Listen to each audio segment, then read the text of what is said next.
Welcome to the Shooting the Breeze Conversation with the DJ podcast with your host. What's going on, folks? What's going on, folks? Time for Shooting the Breeze Conversations with the DJ. I'm yours truly, Eric Lee, and my man Lorenzo Ice-T Thomas is a little under the weather today. So I'm going to hold it down all by myself, but we're going to do it for you low. We're going to do it for you low. And of course, this is where we have an opportunity to talk to people in the music industry, the film industry, the entertainment, business sector, and we get a chance to shoot the breeze because they had that conversation with the DJ. And we've been talking about this each and every week about the folks that we knew in the industry or know in the industry. They're more like family than, colleagues, because they really are. I'm talking about people that we truly personally know that aren't just going to be on the show just to be on the show. And the brother that I'm going to bring on today, man, another brother from another mother, and I love him to death, helped shape my career, and he has worked with some of the largest artists in the business. I can't wait to get him on. Matter of fact, we're gonna put it down right now for my man, AJ Savage. What's going on, bro? Give that man a round of applause. Give that man a round. Give that man a round of applause. Give it up. Yeah, absolutely. How you doing, bro? Oh man, I'm grateful. Eric Lee, I'm grateful. I'm blessed, and just loving life, man. Loving life. And happy to be on your show. Bruh, man, this is week number 12 for us, man. That's awesome. Congrats to you and Ice-T, man. Yeah, man. And we already text Lowe, said you're gonna give him the business. I said I text Lowe telling you gonna give him the business about not being on here. That's right. You know he got to get the business on that. I know why he's not on the call on the Zoom with us, because he didn't want me to ask about records that he can play on his station. He didn't want that. He didn't want that drill down. He didn't want that drill down on tonight. He didn't want the heat. He didn't want the heat. No, he didn't want that drill down. I get it, brother. I get it. And if you're checking us out, don't forget, just hit us up in the comments section. We'd love to have you inclusive of the show. My man, Jerry Finner, he already up in here. What up, that's Jerry? My man. Finner? Finner man. Oh, and he My said, brother. "What's up, AJ, aka the best man?" Yeah, Hey, man. that's my man, Jerry. Jerry and I work together in Columbia. Okay, all right. Because he's from the hometown. You know, Jerry's from the hometown. He's from Inglewood, New Jersey. I was about to say how it all started. And I'm from Hackensack. Okay. Right across the bridge or down Route 4. Right. I lived there, grew up there. Okay. Good Hung out in Inglewood, worked in Inglewood, but we won't get into that until you got the questions. I'm here to give you all the answers. Look, look, you've been you are still in the business. How did it start for you? Well, it started as a disc jockey. I wanted to be a DJ. I wanted to be on the radio. That's right. That's where it started. Okay. And went to broadcast school in New York City, right out of high school, was just trying to get some kind of idea of how I was going to try to navigate this career. And from there, I lucked up and went to, got an internship at Sugar Hill Records in Inglewood. Ooh. And that kind of eclipsed the beginning of me understanding what I was getting ready to delve into, basically. Okay. Because I had the School of Broadcast in New York City. Right. So I met a number of aspiring radio personalities. Mm-hmm. And then after I finished there, I got this internship at Sugar Hill Records. Right. So the combination, it was the 1-2 punch. Right. In the very beginning of the career. Okay. So that's where it started. Sugar Hill Records. Sugar Hill, baby. A hip to the hip hop. Don't stop. So, since we started with Sugar Hill Records, and in terms of rap music, and we're celebrating 50 years of hip hop. Yes, thank you, Jesus, Bruh. because it's not supposed to be here. Right. It's not supposed to be here. Tell me it wasn't supposed to be here. You're right. They didn't want it to happen. They said it was a fad. It was going to be an overnight Right. Overnight fad. It wasn't going to last. It wasn't real music. It wasn't real art. Yeah. And it's the leading seller of music in the world right now. It has shaped the world. Right. The culture itself. Yeah. Yeah. So that was my introduction to my beginning. I was a disc jockey, doing clubs, doing parties. Went off to college. Came down to the Carolinas. Went to Benedict. HBCU. Got my HBCU experience in. HBCU. That's There right. we go. There we go. HBCU. Got it in. Right. Basically flunked out of there. Okay. And ended up back in Jersey. And went to enrolled in Montclair State because they had a radio station. Right. WMSC. Okay. And they had a major journalism department, broadcast department. So I enrolled because, HBCUs got out of school early compared to all the schools up north. Right. And I was a sophomore, so I was already home and they were still in school. So I went up to Montclair State. A friend of mine invited me to come up there, hang out with him. And while he went to class to finish his finals, he said, "Man, why don't you go over to the Student Union building? That's where the radio station is." That was the end of it right there. I went there, met some people that was working there, and was ready to get my transcripts sent to Montclair State when I left there. So I transferred to Montclair State, got involved with the radio station, and that's the beginning of my career. Oh man, look at here. Wanda says she's dating every Thursday with us. Wanda Hayes. Wanda Hayes. That's AJ, my girl. She said, "AJ, my man." That's my girl right there.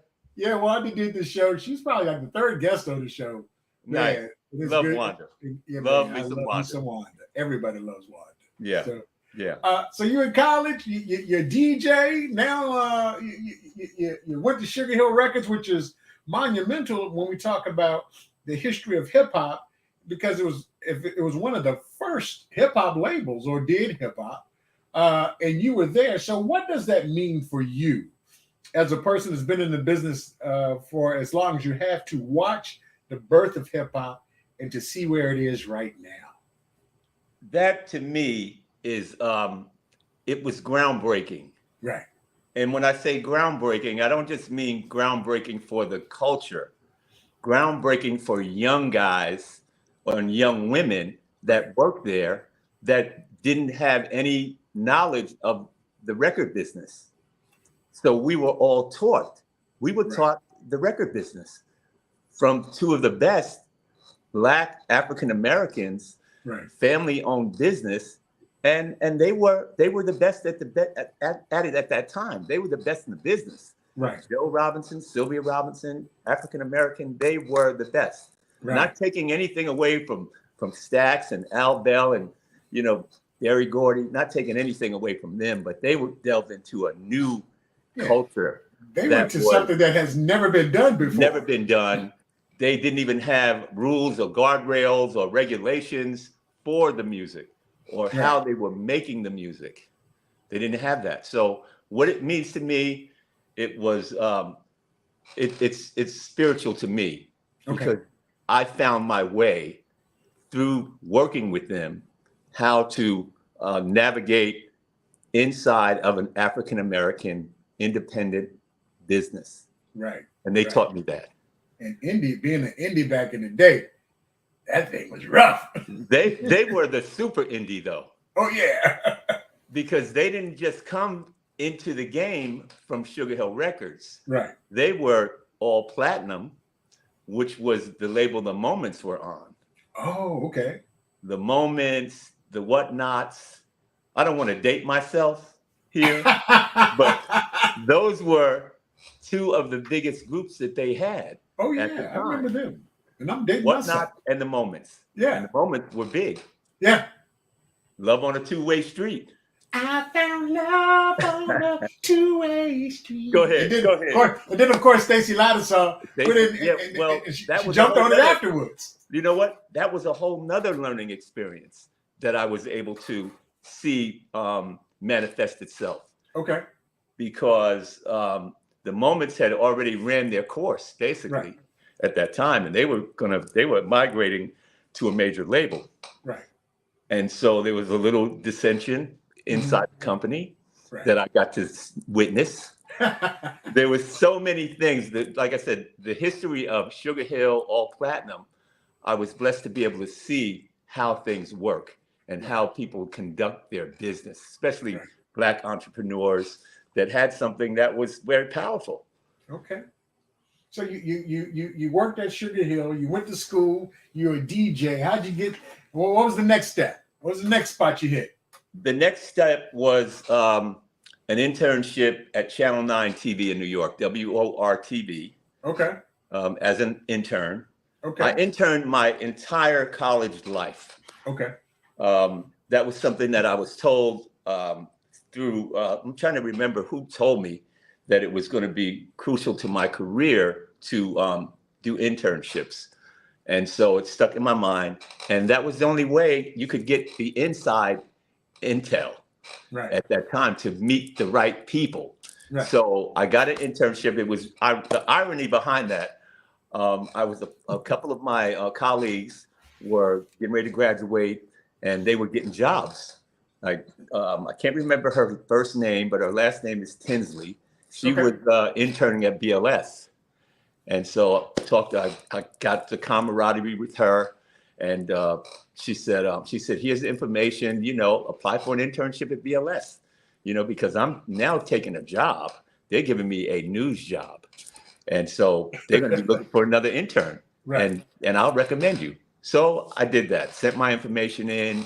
The same time I sent my information to them, I sent my information to KISS FM, which was Channel 9 TV. Okay. Because I was feeling like I was hot. I felt like I had so much to offer, especially after my time at Sugar Hill. Right. Because of course I got fired from there. Now you're in the business. Now you ain't in the business until you get fired. That's what I was told.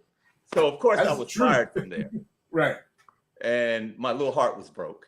Right. But it didn't break me to the point that I wasn't going to get back up and keep the machine going.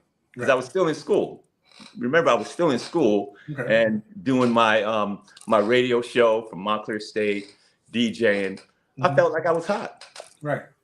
And so so the first call I got was from BLS. Made it together, you embellish it a little bit. And she said, you'd be a good candidate over here. We'd like to see you. Can you come in for an interview? Love to talk to you, because we already have one of your colleagues, the Tinsley girl. And I said, I'm close to her. We're good friends. We've gone to school together. I know she graduated. She said, yep, and she's doing very well here. Right. So I said, okay, I'm interested. And then I guess the next day, I got a call from Channel 9 TV, which was KISS FM. Right. She said, when can you come in for an interview? This was getting close to Christmas. Right. And I think it was like November, before Thanksgiving. And she said, look, I just got your resume, and like what I see, can you come for an interview? I said, I can. She said, can you come tomorrow? Because we're getting ready to wrap up for the holiday. I said, no problem, I can be there. She said, well, you be here at 9 tomorrow for the interview. Now you coming from the South? Went over there. Were you coming from the South at that point? No, I was in Jersey. Oh, you were still in Jersey? Yeah, okay. Montclair State. Okay.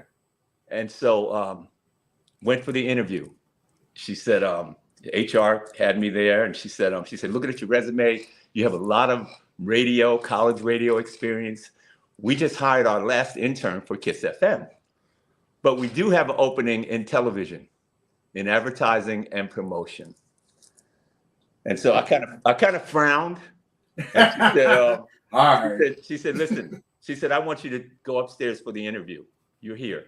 I know you might not want to do that. You want to do radio. She said, but get in the building. Right. And then things can happen. Right. I said, okay. Went upstairs for the interview. Make a long story short, the interview lasted about 5 minutes, and they said, we want you on board. Okay. That's what's up. So they called back downstairs. They said, we love him. His name was Dick. How about this name? Dick Hammer. Pause. Oh, man. Dick Hammer's on line 2. Hammer. He was the vice president of advertising and promotion. Okay. And I met with him, and I met with his assistant. She was the editor, TV editor, and publicity. And she actually, her name was Cindy Rakowitz, and she ended up leaving years later and became the editor in chief for Hugh Hefner's Playboy magazine. Okay. So gotta give her a hand for that. Cindy, guess what? Cindy. She had kept her foot in my ass the whole time. The whole time. And I thought that she didn't like me. That was my thoughts, because she stayed on me, right, continuously driving. And then the next step was I got offered a internship that summer to stay on, right, and work in on-air promotion. Okay. At 1440 Broadway. It was actually right there in Times Square, the right, TV station, which put me directly across the street from Kiss FM. Okay. Like down across the street and down the block. Biggest station in the country. Hottest station happening. Yeah. I said, I'm getting closer. I gotta get there. I'm getting close. I'm getting close. I'm close. So that was that period. Right. Good stuff, man. Good stuff. Well, if you're checking us out, make sure you hit the subscription button if you're on YouTube, as well as the notification button. So as we bring out this content, you'll be first to be notified. If you're on Facebook, definitely hit the like button. Shout out to my man, Heart Attack. He's up here. Good evening, my friend. AJ just popped. Heart Attack just popped in. Heart Attack popped in. Yeah. There you go. Michael moves on. Let me get chat over here. No? You can see. Can you see it up on the screen? No. Okay. Well, yeah, he's up on the screen. Heart Attack just popped in. Hey, Tack. Oh yeah, I see Heart Attack up there. Okay, there you go. There you go. What up, Tack? My man. Hey, Tack. I heard Pharrell doing something in the water. I might have to come to town next week and get in the water with these folks. See what's going on. Big 3-day concert, man. That's gonna be a great festival, man. I got an artist actually on that show. Who you got on there? Ira Star. Okay, all right. Ira Star. She's a Nigerian female. Okay. Her numbers are through the roof. She's over 10 million on a song that we have right now. That's 13 on the chart. Okay. It's called Bloody Samaritan. It features Kelly Rowland. Okay. The song is entitled Bloody Samaritan. Okay. She's 20 years old. She's hot. All and right. like I said, we launched her last year. Is Afrobeats? Afrobeats. Afrobeats. Yeah. Okay. All right. Yeah, Afrobeats. She's incredible. Okay, that's what's up. So, you're close to BLS. Did you just pop off again, man? Yeah, I keep getting hit. My phone is getting calls. Oh, see, everybody. Now, for folks that's checking us out, every time he go dark. Well, you hot, Eric. That's why I wanted to get on the show. Every time he go dark, that means somebody's calling him. I had to get on the show. I just wanted to get on the show. That was my look here. We want you on the show because as we go through the history of what you've done in the industry and what you're currently doing, people gonna be like, "Yeah, I see why." Everybody calling this dude. He's still in the mix, heavy in the mix. I love it. I love it, Eric. Oh man! And you know what? For me now, it's more of an inspiration to others to show them that, hey, there's a life after corporate. Right. And it can still be in the business. Right. But you have to make plans for that. Right. That's not something that just happens. Right. You have to be planning your exit while you're working. Right. Not just in the record business, in any industry. Business. If you're an executive, or if you're not an executive, you could be one of the front line people working. Right. But plan your exit so that when that day comes, it's no surprise. It's like, hey, it's on and popping now. Okay. All right. Because now it's my skin. Okay. That's what's up. My man. So you said you got close to BLS. You still you get ready to get out of school. So when did you get your first paying deal as a record rep? Well, let's spin it back a little bit. Okay, well, go ahead on. So of course, BLS was waiting for me to call them back. Okay.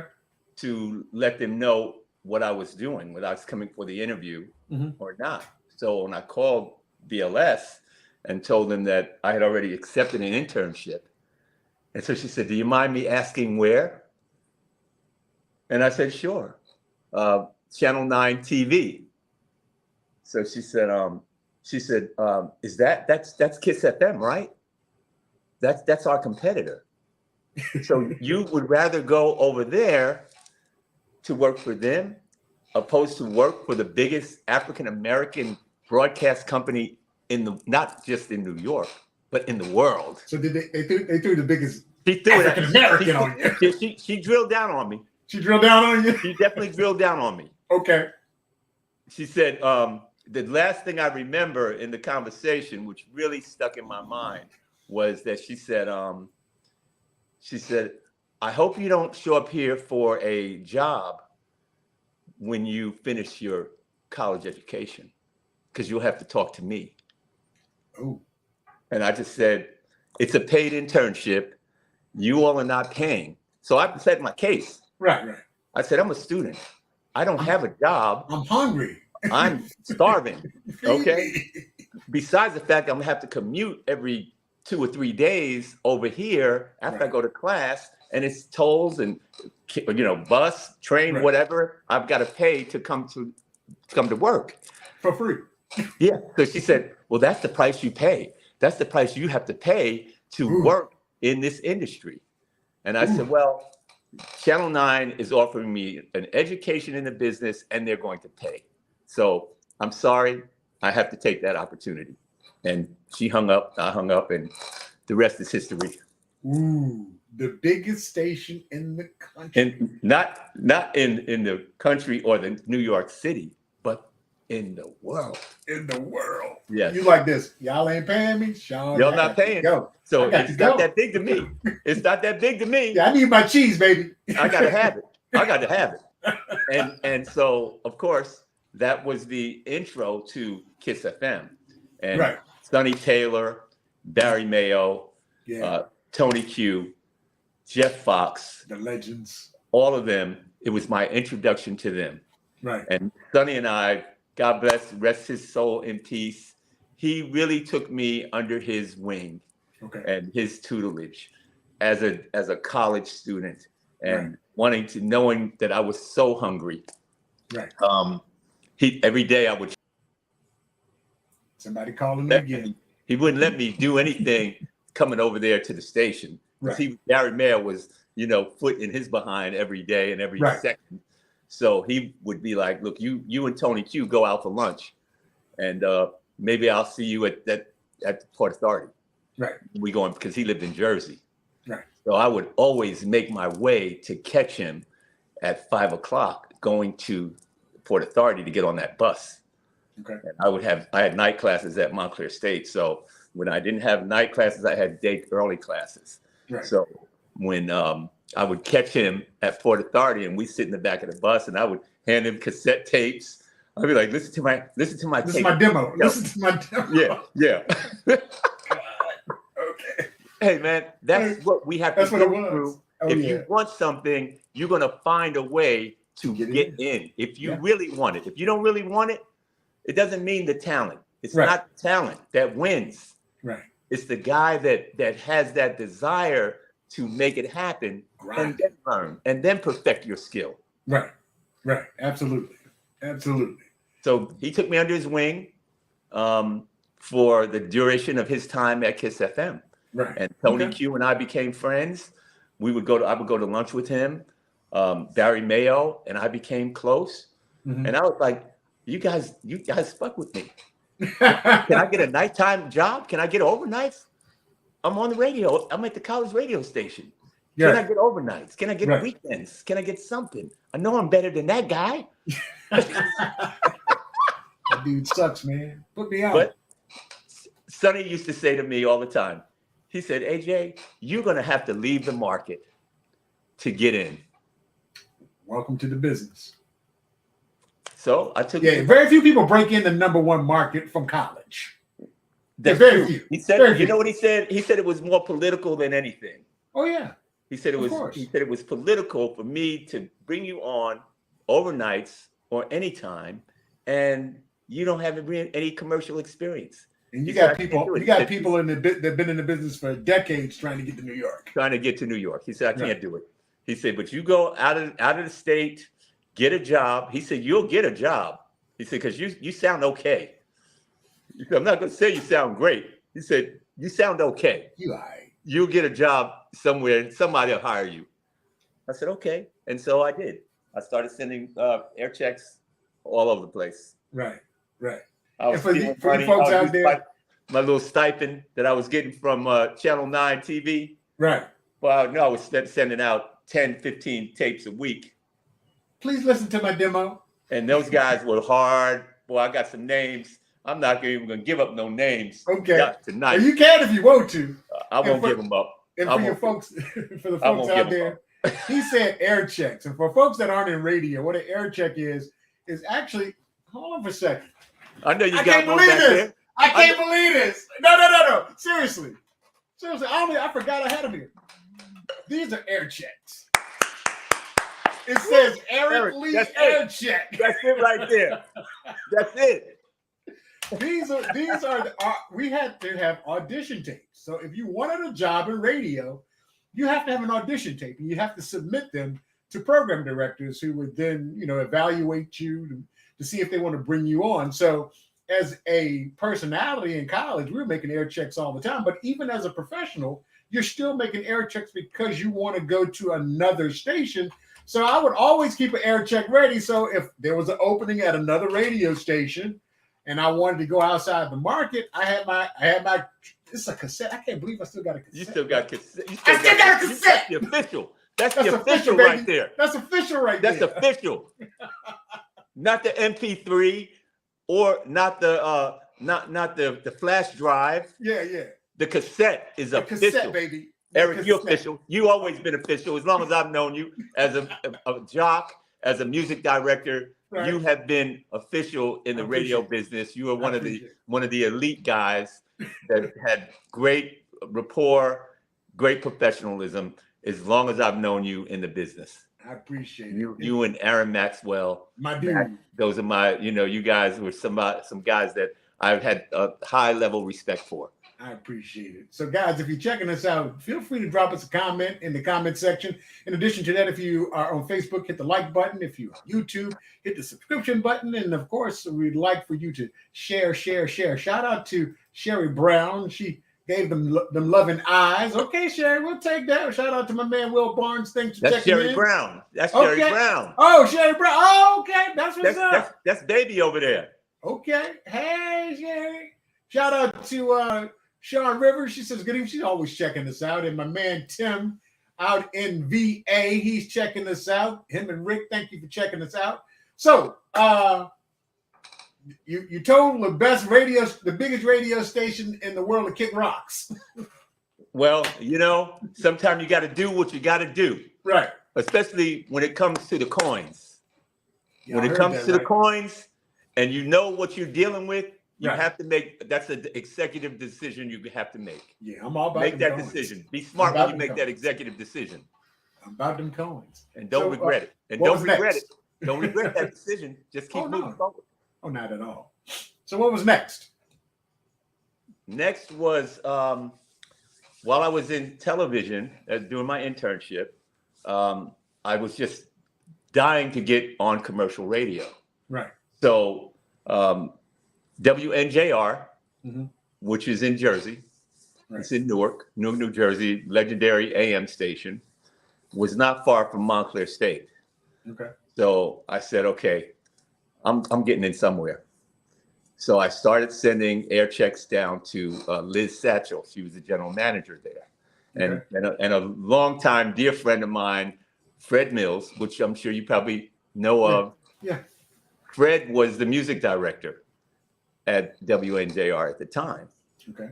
And so in between classes, or when I finished classes in the morning, I would ride down to the radio station, WNJR, and drop off a package because I wasn't getting any response by mailing.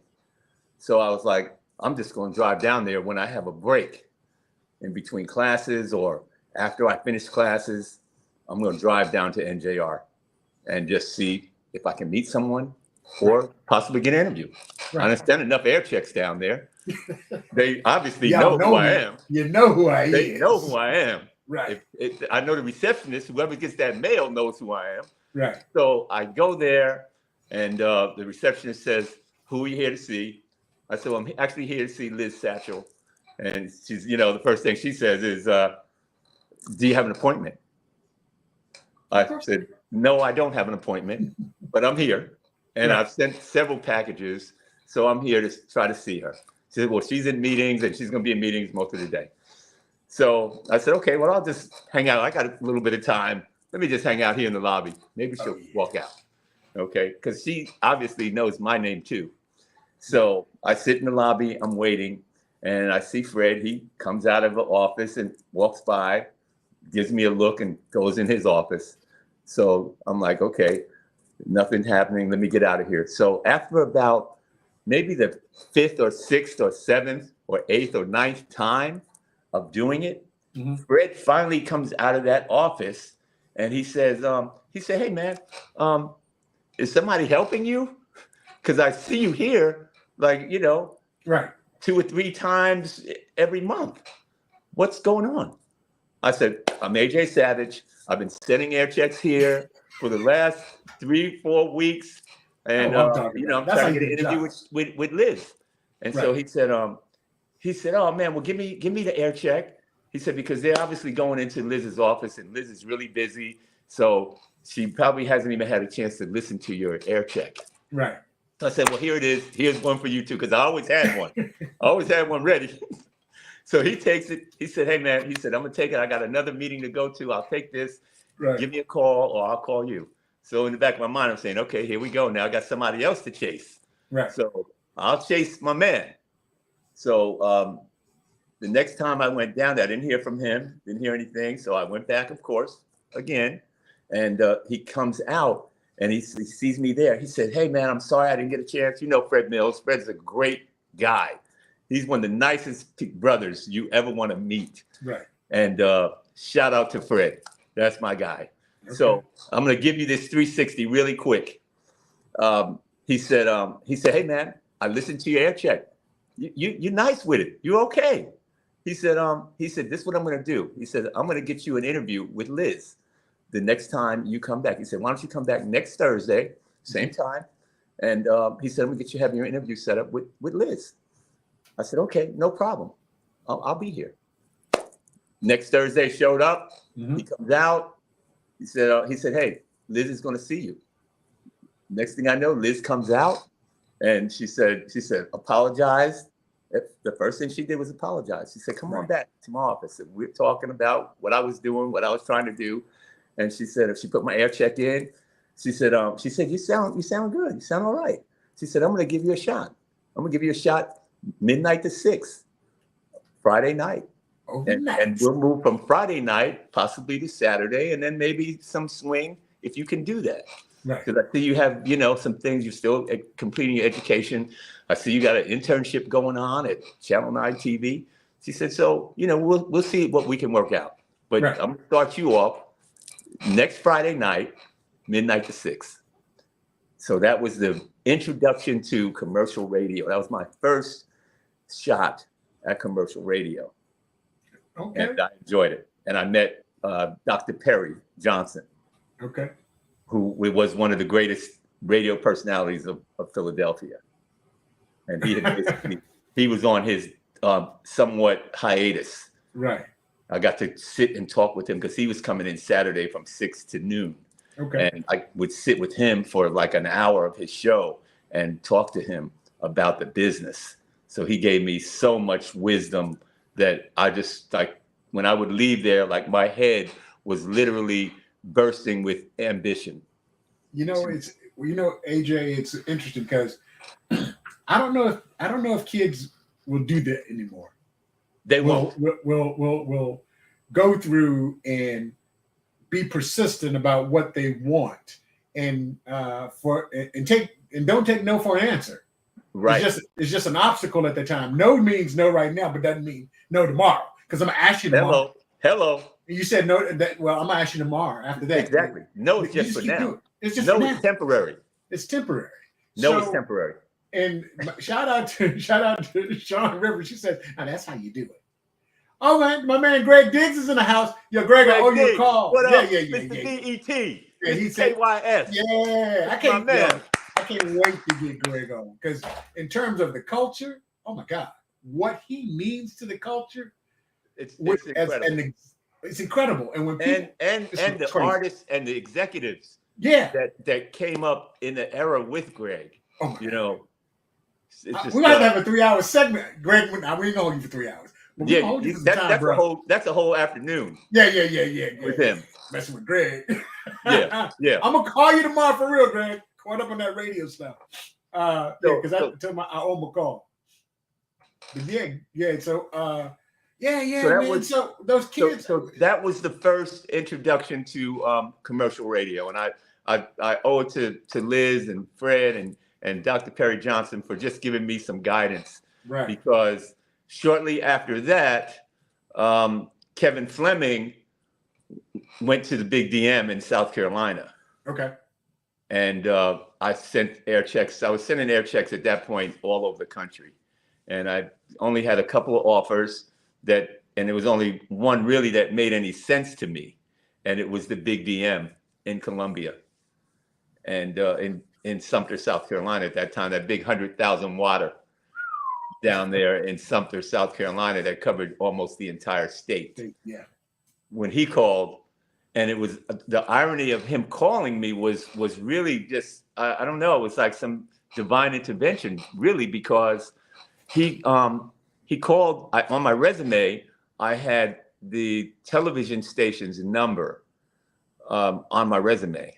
Okay. And this particular day, I went to work early because they had fired the person that I was interning under. Mm-hmm. I was a copywriter for TV. So I wrote all of the announcements that went in between each show.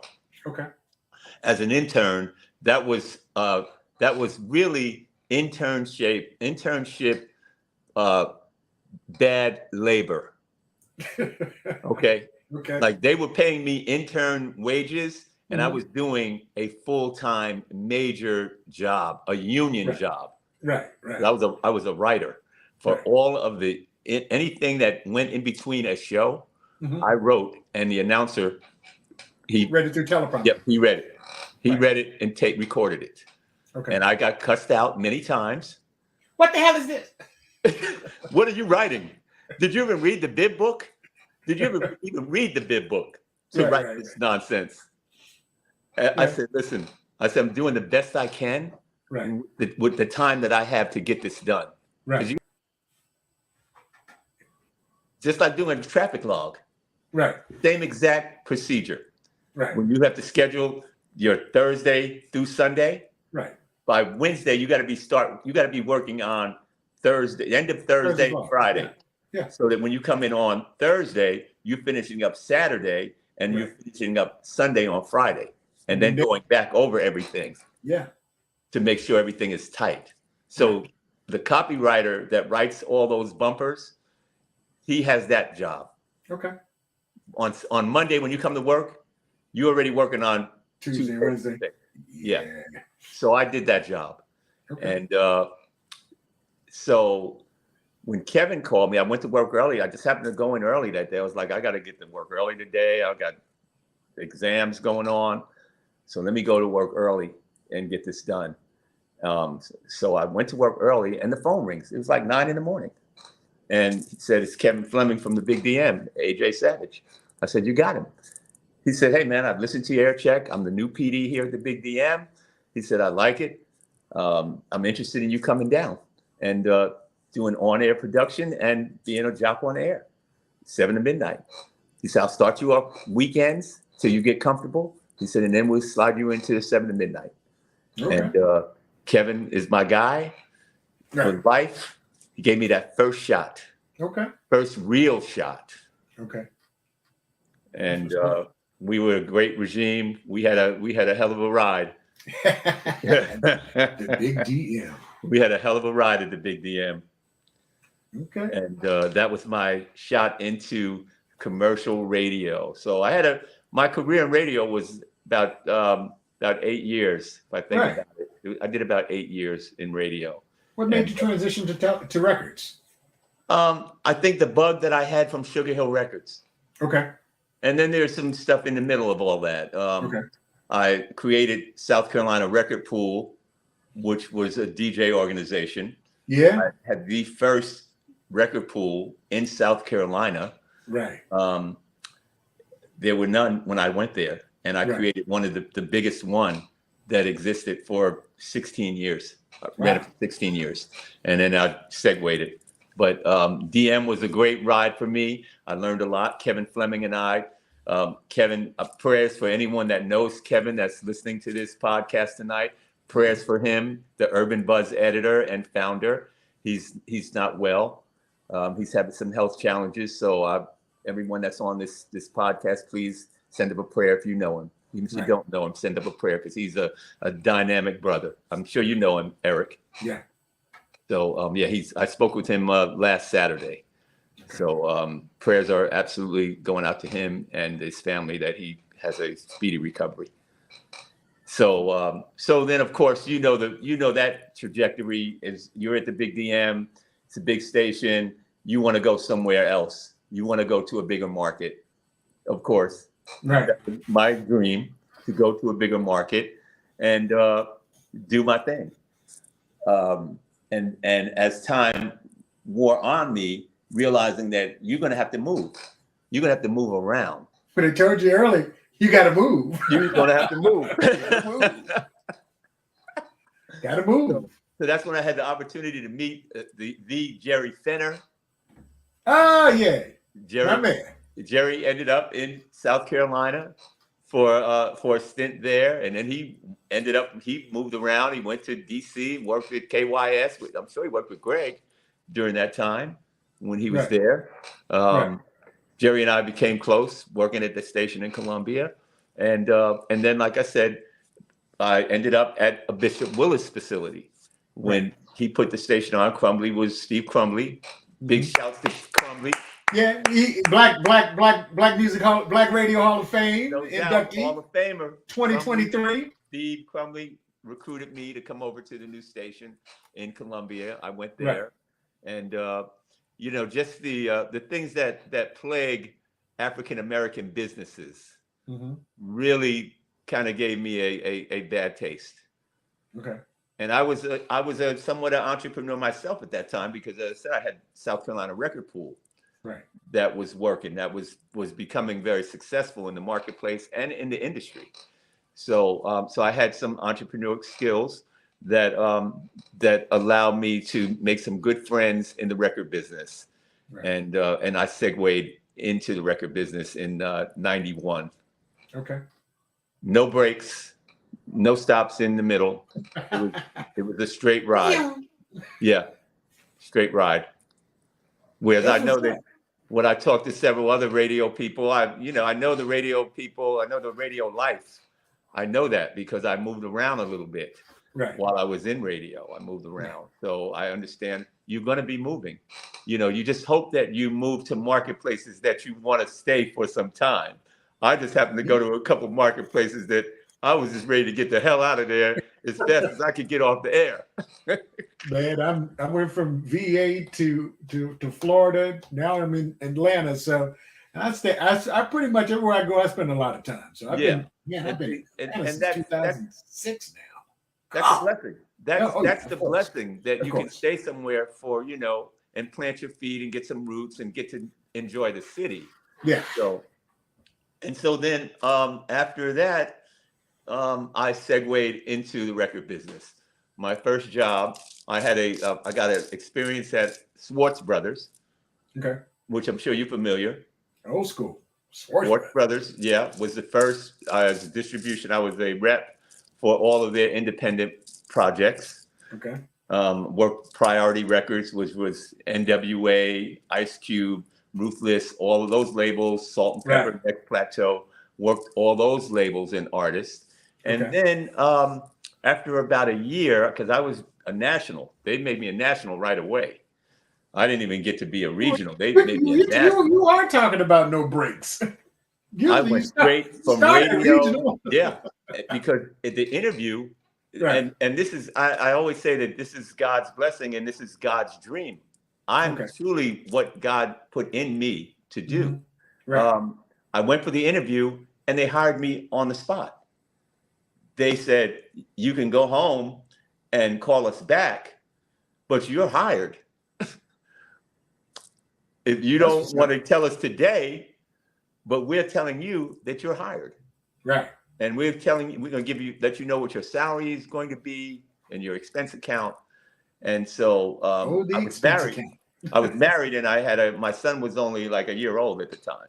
Okay. And so my wife, ex-wife now, she was kind of, she liked the fact that the money had increased. Right. But she didn't realize that the travel was going to be extensive. Increased too. I mean, they won't just give you the loot. Yeah. She didn't know that I had taken a national job. Yeah. National means I've got to be national, but country. Yeah. She didn't know what that meant. Right. And so I took the job, of course, and I was there for a year. And a brother by the name of Don Eason. Don. Okay. Don Eason called me. Okay. Well, Frank Chaplin was my rep at radio. And I'm sure you know Uncle Frank. Yeah. And so he was my rep in the Carolinas at the time. And he said, I would always say, he said, man, you make a good rep. He said, I know you love radio, you're having a good time with this. He said, but you make a good rep. He said, just something about your style. You would be a good rep in the record business. He said, you should give it a shot sometime, whenever. So I said, well, you know what? I may think about it. And then I get the call from Don Eason. Right. And Don says, he says, hey, he says, I'm looking for a rep to just manage the Carolinas and northern Georgia. And I need someone right away. And I got a recommendation from one of my dear friends, Frank Chaplin. I know you know him. He speaks very highly of you. And, I'm interested in talking to you about the job. So I was like, I said, okay, you know what? I'm interested too. So that evening I get on the phone with one of my mentors that was kind of guiding me at the time. And he said, Don Eason? He said, you'll never last with him. He said, you'll never last over there with him. He said, you better stay where you are. Wow. And of course, me being who I am, I'm defying the odds. Yeah, I'm gonna try this. So when I got off the phone with him, in my mind, I was saying, I'm gonna more than likely take that job. Right. Because you told me I couldn't. So I get on the phone with Don the next day, and he said, well, I'm offering the job to you. I said, well, I need 24 hours to think about it. And so he said, okay. He said, you got it. I know you got to talk to your wife. He said, but I'm gonna just tell you this. I normally don't get turned down. He said, so I hope you make a good decision. Yeah. Yeah. So the next day, I had already told my wife, I said, hey, I'm just going to take this job at A&M Records. And she said, I thought you said that this guy is really he's really hard to work for. He's an SOB, don't do it. I don't know if that's going to be a good idea. Right. So I went to sleep that night. I woke up that next day and I was like, I'm taking that job. So I called Don. I can't get him on the phone now. Right. So it went 2 days. So I'm thinking, oh, well, maybe I'm not going to get the job. Maybe he found someone else because I turned him down. I didn't turn him down. I just said, give me 24 hours. Right. So by the third day, I'm thinking it's not happening. This is out of the window. And I get a call within about an hour. And he said, was you sweating? He says, were you sweating? That's all I want to know. Oh, he did it on purpose. Okay. Yeah. He said, okay. I know what you were doing. He said, but listen, he said, I wanted you to come on this team. Right. He said, and I didn't expect you to say no. He said, but I know you called. When I saw you call back the next day, he said, I'm going to make this motherfucker sweat. So, Oh man. so that was the beginning of Don Easton and my relationship, and Okay. we are close to this very day. Right. I'm doing work with him, and I talk to him day in and day out. He pledged you. He is my best of best friend for life. Man. So that's where that record industry major label opportunity happened for me. Okay. Shout out to one of our good friends. He's been on the show, Thomas Lytle. My man. That's my man. My man. What up, Thomas? What's happening, baby? Yeah, man. Thomas is one of our first guests. Shout out to Anthony. Thanks for checking in. He wanted to know how we doing today, brother. Thank you for checking us out each and every week. And if you're out there and about, feel free to drop a comment. We'll definitely love to shout you out, put you a part of the show. In addition to that, if you're on Facebook or if you're on any of our social media platforms, hit the like button. Helps us out with the algorithm, as well as if you're on YouTube, please subscribe and hit the notification button. So anytime we put this content out, you will actually be the first to know that it is going down. Now, shout out to my man Lorenzo Ice-T Thomas, who couldn't be with us tonight because he's a little under the weather. And yeah, my man Ice-T. Ice-T. Well, we used to have some drag outs, man. Oh, yeah. But we'll get into that a little bit. We'll fast forward and get to that too. Okay. When he was music director at D103 in Atlanta. Right. No, I'm sorry, not Atlanta, Baltimore. That was Baltimore. Baltimore. And him and Steve Crumbly were, they was the bad guys and the good guys. Right. Debbie Allen. She's like, hello to both of us. Debbie, big time. What's up, Debbie? Yeah. What's up, Deb? Yeah. Rashama, hey, what's up, girl? What's up? Hey, what's going on? We got folks popping in all over the place. AJ, we got a question, man. Let's go. As a music industry vet, can you explain why certain musical genres, for example, rap and hip hop music for football and basketball, rock music for baseball and hockey? Can you explain that? Wait. Could you just? I think I understand what he's trying to say. He says, as a music industry vet, can you explain why certain music genres, for example, rap and hip hop music for football and basketball, rock music for baseball and hockey? So the music that I'm assuming that he's trying to say that people use as a part of the culture of the sport, more football and basketball players, or the sport itself aligns itself more with the hip hop genre, and baseball players and hockey, they're more the rock stars type of stuff. Mm-hmm. It sounds like that's what he's trying to do, because if you're looking at football and basketball players, they're black folks. Let's be right. Let's get right down to it. It's hip hop. Exactly. And the cultures have really. And Thomas said the same thing. They're intermingling. Yeah. Hip hop is now it's in the suburbs. Right. It is middle America. It is pop. It is pop music now. Right. No longer. Yes, we continue to call it hip hop because of the style and the texture of it.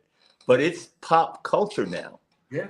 These artists, when you start looking at like Little Baby, the Little Babies of the world, Nicki Minaj's, they're pop stars. Right. So your athletes and basketball, NBA commercials, food commercials,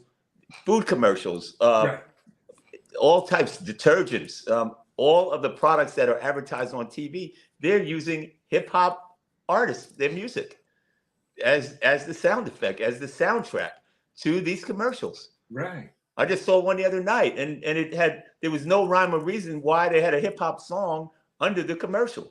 Right. And I was like, whoever decided that, just to place that song under that as the soundtrack for that commercial? I was like, wow, I didn't see the creative to it. But I said, what they're trying to do is get you to look. Right. Because you hear that song, that hip hop song that you know. It's we can come back to what we were talking about, but as you talk about that, we see a lot of artists now selling their catalogs, And Right. when you sell your catalog, you can literally have your music set to, dishwashing detergent. Right. Because when Exactly. somebody owns your stuff. And what you're saying, that's what's happening. Okay. That's what's going on. And we're going to see more and more of that as the artists continue to sell their catalogs. Right. And we don't really know the full language of that, of selling the catalog. Right. Because I'm not qualified to speak on it because I haven't had a chance to see any of those contracts of artists and these companies that are buying the music and the millions of dollars that they're giving the artists for their catalog. But at the end of the day, the artists still own, it's their property. They can sell the catalog, but the creative intellectual property, there's still ownership of it. Okay. Now I'm can learning sell something. the I thought they were catalog. giving it all up. I thought it was everything. So if Dr. Dre wrote the Chronic, if he sold his publishing and all of the other in his catalog, I thought all of it was gone. There has to be in the language. Okay. And when you look at the big picture of it, it's like, okay,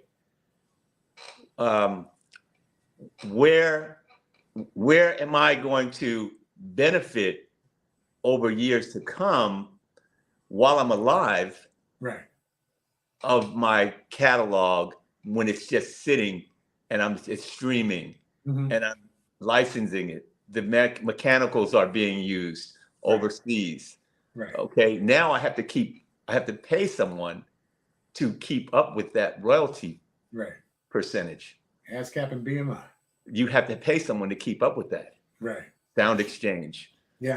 The checks can be good. The checks may be great coming in, but there's probably some stuff that's falling. There is absolutely, emphatically, things falling through the cracks. Yeah, of course. That you have to pay someone to retrieve. Yeah. And that costs. So selling the catalog, I'm totally with that. I would advise any artist that has a big enough catalog and the money they offer, millions of dollars for it. And as long as you can find a stipulation in there that you still own the intellectual property. Because AI is coming strong. Yeah. Now when you can, I saw it was a video of somebody that took Jay-Z's voice and put it to some rap lyrics, and you thought it was Jay-Z, and it was all created by artificial intelligence. Exactly. And the computer could spit. I ain't lying. It was kind of hot. Well, it's computers are all analytics, and they can duplicate what they hear. So that leads me to a question for you as a radio personality, a broadcaster. How are you as a radio announcer going to protect your property, which is your voice and your cadence, when they record it and then put it in the computer and it has your exact voice, but not your words? Yeah, how will you protect that? There's going to have to be a new set of laws created in terms of copyright and things of that nature, because at the same time, it's how can you, the thing about it is the computers are digital and they will reproduce you perfectly. Just like when we take a CD and we burn it, it's perfect because it speaks in numbers, 2s and 1s, digital.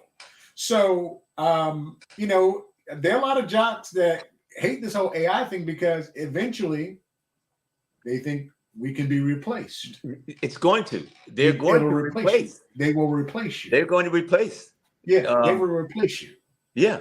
Well, I saw something recently too, and I'm sure you might have seen it as well.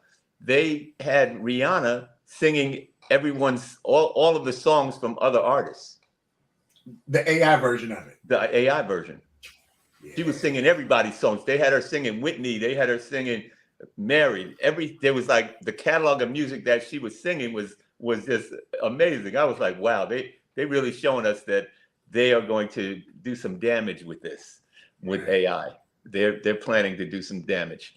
But I was just more concerned for my my radio people Oh yeah, because that's like, I told you I manage Jeff Fox. We're gonna talk about that. Yeah. We got another question. This is pretty cool. My man Anthony came back and says, "Hey, as we grew up in this hip hop and rap game, what DJ didn't get enough respect by the general public because he wasn't really mainstream?" What DJ? Yeah. Artist or DJ, each artist or rap DJ that you didn't think would get enough respect. I really believe that. Who would you say, Eric? Man, the Brand Nubians, man. I don't think they got the respect they needed. Them brothers was bad. I love them. I love those cats. I love those cats. I'll give you one. Who you got? De La Soul. Right about the same time. De La Soul. Yeah. Going back to that era. Going back to that era. Yeah. Those guys never got their roses. No, they didn't.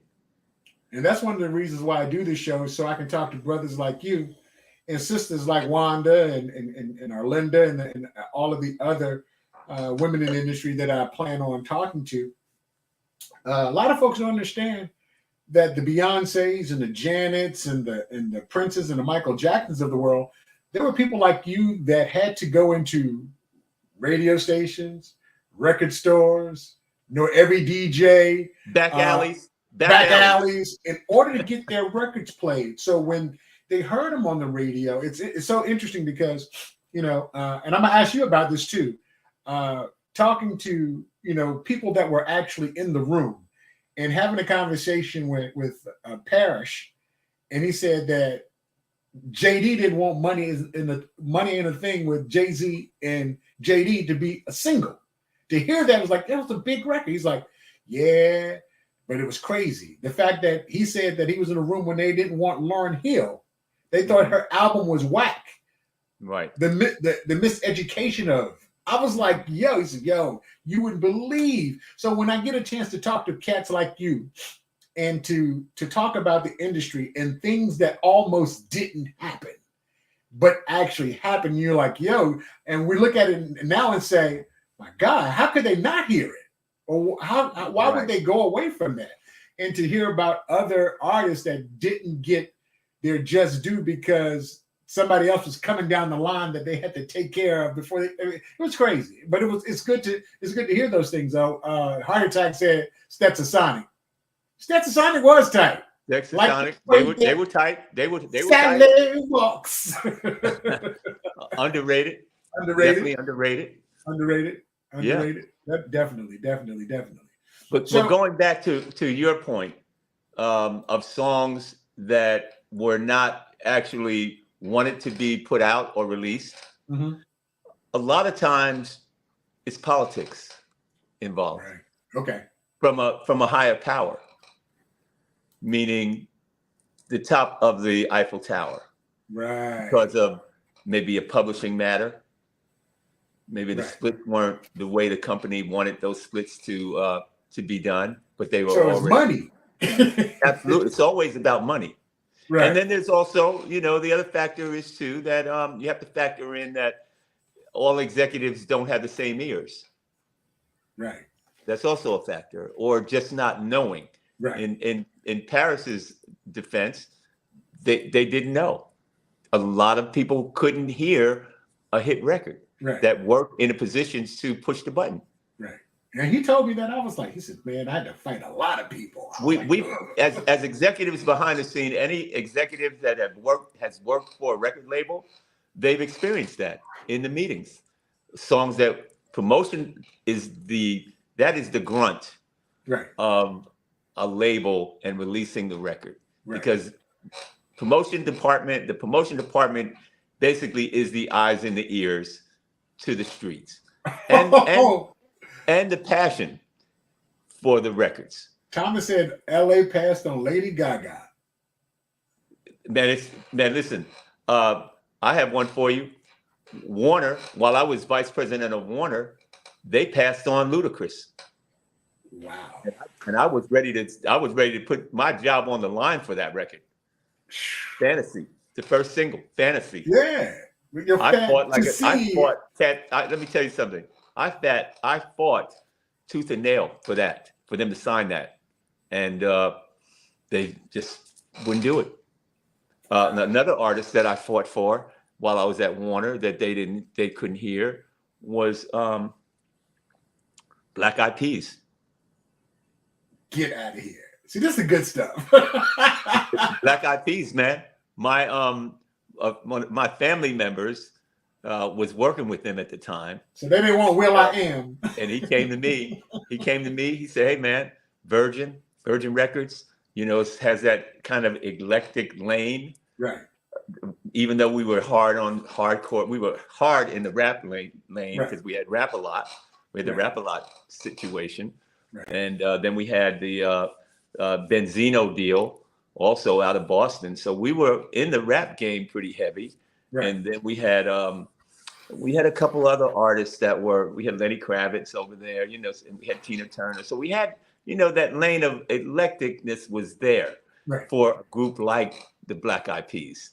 And I talked to my peers, talked to my colleagues at the label, and said, "Hey, we should sign this group because of the label that Virgin is a European-based kind of that's our lane for the company, the culture of the company. All the other stuff is great." And then we had Janet, coming up. We were getting ready to get into the Janet Velvet Rope project, which was amazing. But getting back to artists that labels passed on. Right. Like I said, Warner passed on Ludacris. And maybe we would not have been equipped to handle that as Def Jam did. Def Jam took it and ran with it. Maybe we weren't equipped to have that, that street Thomas presence. just said Leor's excuse was, "You can't sign everyone." Hey, this is what I was told that too. But when I went back into the meeting, when the Black Eyed Peas first week was 180,000 first week of no one knowing who they are, then everybody was like, "Congratulations to your cousin, AJ." Right. I was like, "Yeah, okay." Right. That congratulations could have been right here in this meeting. Yeah. If we would have signed them. And at that Jimmy time, Iovine signed. And at that time, 180,000 units at $13.99, because at that time you had to buy for a new artist. For a new artist, that was heavy. That was big. Yeah, it was big. That's $1 million. Easy. So I knew then. In my mind, I knew that I was making some good decisions that would probably help me to get into my next situation if there was going to be another situation. Right. I knew that. That's what's up. And as you talked about your time at Warner, and what came after Warner Brothers? The biggest and the best, Clive Davis, with the startup of J Records. Right. I went to the startup. I left Warner at the time. It was just a good decision. Again, I always give thanks to God to have given me the intuition to make good decisions at the time. I was offered a package to leave Warner because they were going through the merger with AOL. Okay. And I just finished the Jaheim project. I just finished up the Eric Benet run with him. We had LL's deal. We had Queen Latifah's deal, and all of them were basically we had run the course with them. Right. And Jaheim was the last project for me when they said this merger was coming, the AOL merger was coming, and things were going to go on a freeze. There was going to be a hiring freeze. There was going to be a A&R freeze, and they offered me a package, and I still had like about a year and some months left on my contract. Right.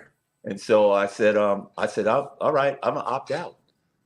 I'll leave at the end of this year, and that year and some months will be paid. And so I was blessed. I was blessed to leave with a year and some months left on the contract that they had to pay me out. Had to pay you out. They had to pay me out. Okay. And I was sitting at my desk, and I was flipping through BRE, and I saw that J Records, Clive had been pushed out of Arista, and he was pushed out, and he was going to start this new company. Hold on for a second. For the folks out there that don't understand who Clive Davis was or is, at the time, he was running Arista Records, Whitney Houston, all a bad boy, everything Puff Daddy did with right. and everything else. Deborah Cox, Aretha Franklin. That's what Clive Davis. What they say that the golden ears. The golden ears. He had the golden ears. So Absolutely. they kicked him out. Yeah, the guy that wanted all of that. You know, that was another political move. They kicked him out to bring in L.A. Reid. Yeah. And he basically groomed L.A. Reid. Yeah. He groomed L.A. Reid. They felt like, you know, there was some dissension at the top of the tower. Right. And they were thinking that everything's got to be young, and Clive he's not there. You know, let's go with someone young like L.A. Reid and put him in the seat. Now, L.A. brought in artists like Usher, Monica, Outkast, Goody, all those guys. all of those Atlanta artists that all were those Atlanta artists came from from L.A. Well, Monica was already there. Okay. Because that came from Dallas. Yeah, that's right. From Dallas, Austin. Yeah. So she was there as she was a young girl at Arista, which I'm sure you remember because you played. Just one of them days. Yeah, exactly. Don't take it personally. Exactly. Well, I wanted to work for Clive. Right. I wanted to work for Clive when I was working for Jam and Lewis. Okay. We kind of, I didn't touch on the fact that I worked with Jam and Lewis and that whole A&M Perspective merger, which anyone these guys, my guys, those are family. Those Jimmy and Terry, I love those guys because they really gave me a shot to run their company. AJ, you know what? To get to my years and age is a blessing. I don't care. My first concert, Prince, Time, Vanity 6, Hampton Coliseum, 1983 or 84. Got a chance to see them. That was my first concert. Watching the Time. I just want to be Morris Day back in the Jerome back in the day. So you got a chance to work with these brothers with Perspective Records. Yeah. Okay. And and you know what? The blessing is, and I'll say this to anyone that's working or cutting their teeth or growing and learning the business or any business, relationships are the only way that you will ever survive in any business. Like they said, your network is your net worth. Absolutely. Totally. And I am one to attest to that by and far every day in and out. And those guys I worked for I was with them for 4 years at Perspective Records. So that was Mint Condition, Barry White, Low Key, Sounds of Blackness, and Nesby Solo. Yeah. And just being in the presence of those guys, learning and watching how they were magical in making music. Janet, New Edition, BBD, just watching those guys. That's me and Janet. Yeah. Had amazing experiences with her. I took a group of executives to her house at Malibu. Wow. All right. Okay. A couple. There was some. They were BET. I took BET executives. Did you take Greg? I won't name them today. Hey, Greg, I'm gonna ask you about it, bro. I won't name the executives, but if Greg wants to chime in, I welcome his chime in. And I took, let's see, 2 radio programmers from LA at the Beat. And one in particular is still working, Maurice DeVoe. Okay. He's still working. And what was his partner's name? The program director. Wow, it's not coming to me now. I'm getting a brain freeze. Anyway, cool. I took them and I said in the limo to them, I said, if anybody fucks up while we're in Janet's house, none of you will ever work in the business again. Did you hit him with that? None of you will ever work in the business again. Not even me, will work in the business again. Wow. So I want you all to keep that in mind when we get out this limo and go into her house. Right. Keep that in mind. And everybody laughed. It was like they took it as a joke, but I was dead serious. You're dead ass. I was dead ass serious. Don't let your ass get into no shit in this house that you would not do at your mama's house. All right. Because I'm gonna be fired and y'all gonna be fired too. Right. So let's go in and have a great time. And we did. That's crazy. I saw her perform last year at Essence. She still got it, and she'll be in Atlanta next. Yeah. Thursday. The tour is happening, man. She looks great. She sounds great, Right. and I'm looking forward to seeing her on this tour. Absolutely, I saw the last tour too, but I did the Velvet Rope tour. I was there. Picture. I was there. That was the Velvet Rope tour. So you saw her in DC. I saw her in DC. Yeah, I was sure there. Did. I was there. Were you at the meet and greet? Let me look at the picture.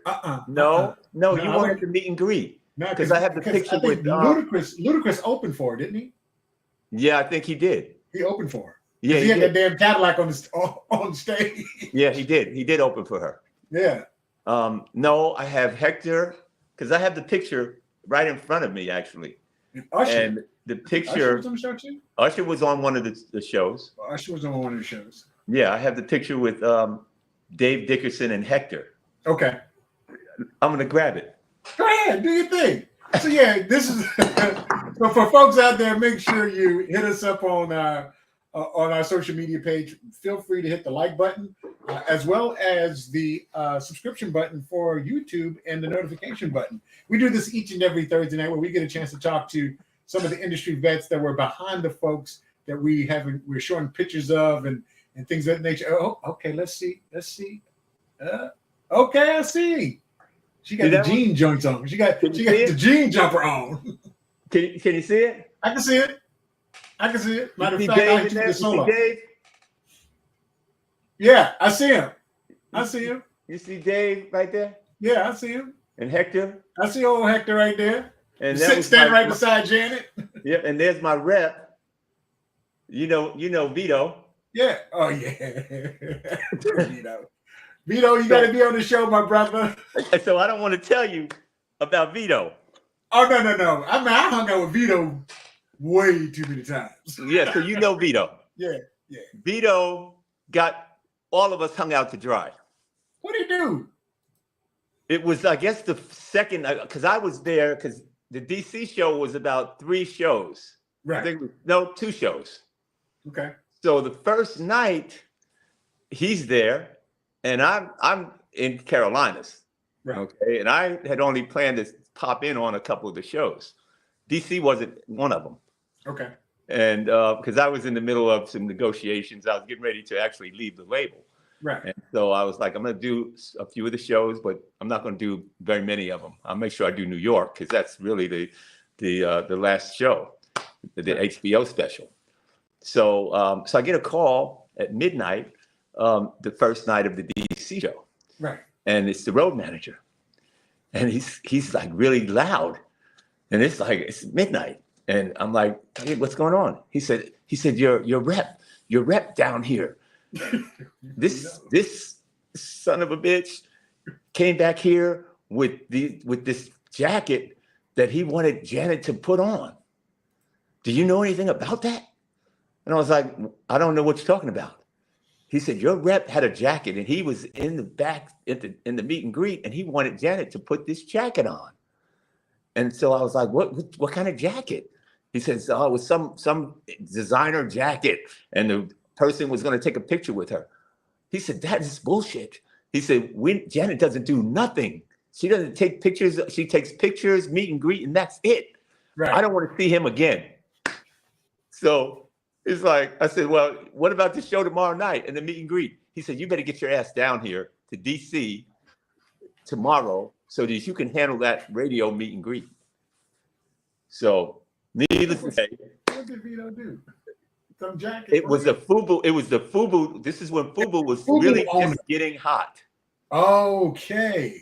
And he somehow, I guess he cut a deal. I don't know what he did to get them back there to take a picture with the jacket. And so was my man there? What's his name? That's on Shark Tank. The brother that's on Shark Tank. I don't remember because I wasn't there. Darren. Yeah, Darren. Yeah, I don't know if it was him or not. Okay. But all I know is that they got kicked out. Right. They got kicked out. Vito got his check though. Vito got his coins for that. Yeah, he did. I hope those coins lasted him long enough that he was able to get another job. Because he definitely got the boot after that. Right. So then I had to fly in that next day and handle. That's why I was in that picture. Oh, so you weren't supposed to be there. No, I That's wasn't. right. Yeah. Yeah. I was already negotiating my next deal. Your next deal. I And had that a was good job waiting. right. I was in the midst of going to another company at the Right. top of the year. That's when I was segueing into Warner Brothers, and I was just doing my due diligence at Virgin to make sure that we had worked with Janet. I had become friends with her, and because I had been with her like on so many dates that it was like we became cool. So I was like, I can't, bail on her. No way am I bailing on Janet. Right. So let me just go ahead and facilitate the rest of the tour. So I basically facilitated the rest of the tour. Right. New York, Boston, Worcester. Okay. I was on the road with her that entire time. Jersey. Okay. It was a lot. I did about 5 or 6 dates with her. Okay. And so then I got the deal at Warner as vice president, and I left and went over there at the end of the tour. Okay. Which was great. Right. So, did you ever get a chance to work with Prince? I not really work with Prince, because we had a project of his at Warner. We had the Most Beautiful Girl project. Yeah. We had that project. Most Beautiful Girl. That was a pretty good. And that was a project that he didn't have anything to do with. He didn't promote. He didn't do anything. Is that the slave project? He was so mad at Warner Brothers that he didn't do nothing to support the record, and we promoted it without him, and we did great with it. It was a reasonably we took it like top 10. Yeah, Beautiful Girl was good. That was a it was a big record. It was a big record for her. Yeah, that was the slave days, right? Exactly. We had the Mark. Slave. The Unk was on his face. Oh, the Unk was on his face. Yeah. And so then, like I said, Warner offered me a package to leave. I elected to leave, and said I'll just go home, go home and take a break. I could use a break. You've been rolling for 15, I guess maybe 10, 15 years straight. It's like, come on, take a break. Go home. You paid. Right. You paid nicely, handsomely. Right. Go home. And I got home. I had a little quick break, and I got a call from J Records to come over there.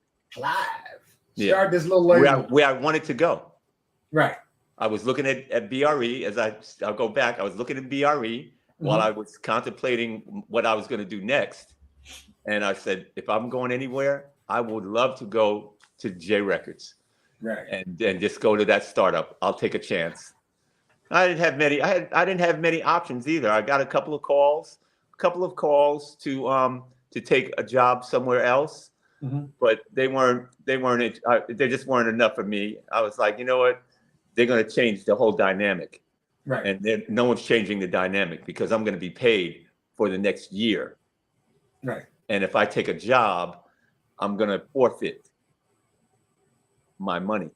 Oh yeah, that's like getting alimony, and then you get married and you got to give it up. You got to forfeit. Yeah. You got to forfeit your money. Yeah. So if you take another job. So here's how network is your net worth. Okay. Ken Wilson, to my man to this day, we brothers from another mother. Call Ken, tell him he got to do my show. Tell him stop hiding. He said, hey, I know you over there still getting some money from Warner. He said, so I can't hire you. He said, but I want you to come on board. Okay. And you come on board with your company as a vendor. So you're not an employee. He's going to hire you as a marketing agent. Okay. I'm going to be a vendor. So my company is coming as a consultant. Was Ken at Columbia at the time? He was at J. It was at J. Okay. He was senior VP. He was senior VP of J Records. Okay. And he said, I want you to come over. He said, I want you to come on board. Right. He didn't even give me an option, actually. He didn't give me no option. That seems like the going thing with people in the industry. You're gonna take this job. But that's Ken. That's Ken Wilson too. Oh yeah. That's Ken, because he wanted to talk me out of my job at Virgin. When I signed with Virgin, he wanted me to come to MCA. Okay. And I said, my I'm already signed. I already signed the contract. He said, that contract's no good. Tell him you don't want to go there. You want to come with us. You come to MCA. Oh, I yeah, said, I can't do it, bro. I said, loyalty, I do have some loyalty. They offered me a great position. Right. He said, well, it's either, he said, right now, it's either you or Benny Pugh. Pugh. He said, I'd rather have you, but I'll take Benny Pugh. Right. Because you're the only two guys I really feel good about. Right. I said, well, I have to stay. I have to stay a Virgin. And Benny took the job at MCA. Right. Yeah. And so then, like I said, he said, I need you to be started. I'm gonna send you all the records, send you the email with all the music we're working, and having all the music sent to you overnight, so you know we're working. You on board? Right. And I said right away. He said, send your information in so we can get you in, and I can get the checks cut, and we're working. And it was the startup. It was the brand new startup of J Records, and we went. Instantly major. Oh yeah, you had. I mean, come on, man. You got an all-star. Instantly. You got an all-star music promotions team. Major. And you had a hell of an artist. Well, it didn't start out that way. Yeah. Well, it's interesting because we rocked her, but the whole country didn't. But eventually, everybody knew what we knew because Lamonda was the program director at the time. Right. That's right. She was. And she was the program director at the time, and we played her. And I swear, I got to tell you the story because I'm gonna put it out here right now. Right here, we were broadcasting live. It was Sunshine Anderson. Yeah. Sunshine, I see you there, boy. I see you there. Yeah, holding it tight too. Before Swiss Beats got his hands on it. So I was just coming out of surgery. I had hernia surgery like 2 weeks prior to this. And the doctor said, you don't need to be coming back to work, blah, blah, blah. So we had Sunshine Anderson. At that time, she had the hottest record, heard it all before. Oh, yeah. And Alicia Keys. That's right. I'm taking a picture with Alicia.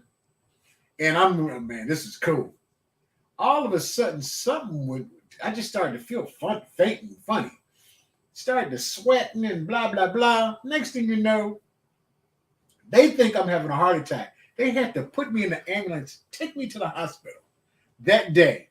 That was crazy. Whoa. What happened was I shouldn't have got back because I'm still stitches. I got stitches. Under that shirt is a pad with stitches because I had hernia surgery. I think I maybe a week and a half.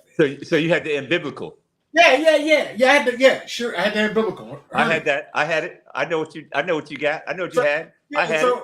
So I'm there broadcasting live. Come on down here. We're having a great time. Matter of fact, we got Alicia Keys, blah, blah, blah, Sunshine Anderson. Took the picture and she went up to perform. And one of my boys was like, this is before they thought when they realized it was serious, everybody got jokes. Man, she done knocked the brother out. Blah, blah, blah, blah, blah. And what happened was my stitches came loose. Oh, wow. Yeah. And it just, and all kinds of crazy stuff. But the fact that, when you said you guys were an instant major, talk about, because we talked about this earlier, about things that almost didn't happen. Yeah. Talk about Alicia. Yeah. It almost did not happen. That's what I tell people. Some people ask me about Alicia, knew that I worked with her and still working with her a little bit. But Fallen was the first single. Right. We had a snippet CD that had about 3 songs on it. It was the songs in A minor. But It was snippet CD. Right. And Fallen was on there. Woman's Work was on there. 2 other songs. I think it was 3 songs on there. And so, they were snippets. So you really couldn't get a good feel, but you could know that you knew that those songs were good songs, especially Woman's Worth. Right. And so, so we're moving the record up the chart. Well, let me spin it back. We're at Urban Network in Palm Springs, and all the artists that we had signed to the label that Clive had signed were there. So it was RL, it was Olivia, and Alicia. There were three artists that J Records started up with. Right. And so we're all in the suite, and we're all talking about, chopping it up about the music and the artists that we were working, and ideas of how we would launch them. And Alicia was there, was the youngest. She was actually the youngest artist, and she was there in the suite with us. She had this floppy hat on, right. And we talked to RL. We knew about RL because he was from Next, right. And RL was walking around like he was that guy, right? Because he was seasoned. But he just came off wifey record. he was Big Daddy. Yeah. Because Jimmy Cozier, was new. Right. Olivia was new, and Alicia was new. Right. And so we heard the music from Olivia. We liked it. We figured Biz Ounce. I mean, you remember that? I'm sure you played that. Yeah. Biz Ounce. We had Jimmy Cozier, had his single. We was cool with that, and we hadn't gotten music from RL yet. Okay. And so then we said, okay, well, we got to do something tonight to let people see the artists who come through the suite. So we invited a bunch of programmers to come to. We had a keyboard in the mezzanine area of in the hotel by our suite, so people could come. They could have drinks in the suite, and then we'd say, okay, we're introducing Alicia. Right. And so she's behind the piano, and she got the hat down, and she's doing her thing, right? Right. And so we were like, okay, who really showed up? Jimmy did his thing. RL didn't do anything because he was like, I don't need to do anything. Everybody knows who I am. I'm RL, baby. Yeah, exactly. Wifey. So at the end of the night, we were like, did you see how everyone really was kind of mesmerized by Alicia? And people were. The programmers that were there, they will all leave after it was over. They were like, she's dope. She's a dope artist, I hope y'all know what to do with her. And we were like, this is why we got you in to see her.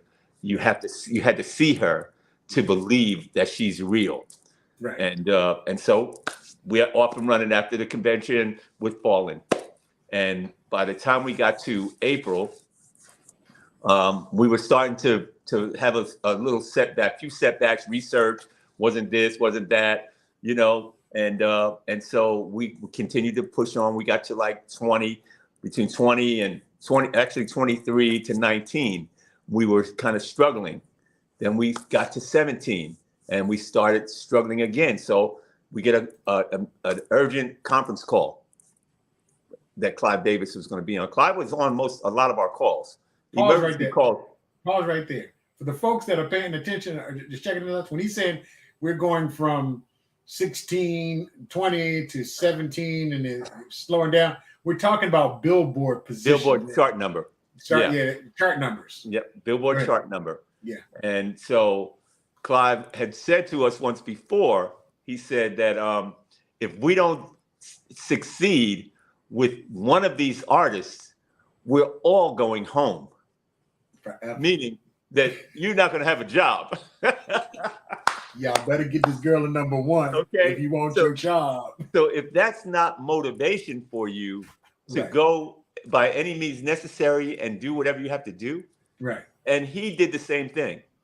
So we get an emergency conference call, and he says on the call that I'm really throwing in a favor with Oprah on her show. She doesn't do music shows, and she's going to do a show dedicated to the women of the music industry that are hot. And it's going to be Jill Scott, Erykah Badu, and Alicia Keys.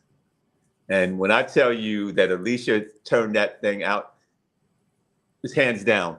Right. She shut it down. Okay. And so, that was during the time, Eric, when people were DVRing. They were recording. What's DVRing if I'm a millennial? Yeah, they don't know. They were recording the show. Right. Okay. Because YouTube wasn't picking that stuff up at the time. There was no YouTube at that time. Yeah. It was MySpace. Right. I had a MySpace page. You had to have a MySpace page. I had a MySpace page. So the show happened. The next day, I'm calling programmers. They're saying, "Hey, man, I'm going back in on your record." My wife came home last night after work, was watching the Oprah show, and Alicia was on there, and she came to bed and said to me, "Are you guys playing that Alicia Keys record?" And he said, "I'm not playing it right now." She said, "Why not? The girl is amazing. Like, you should be playing her. I love her." And that record went from 17 to 15 to 10, 5, and that #1 spot for Fall. And it's a classic today. Right. It's a classic today. And from that point on, we knew that we had broken an artist.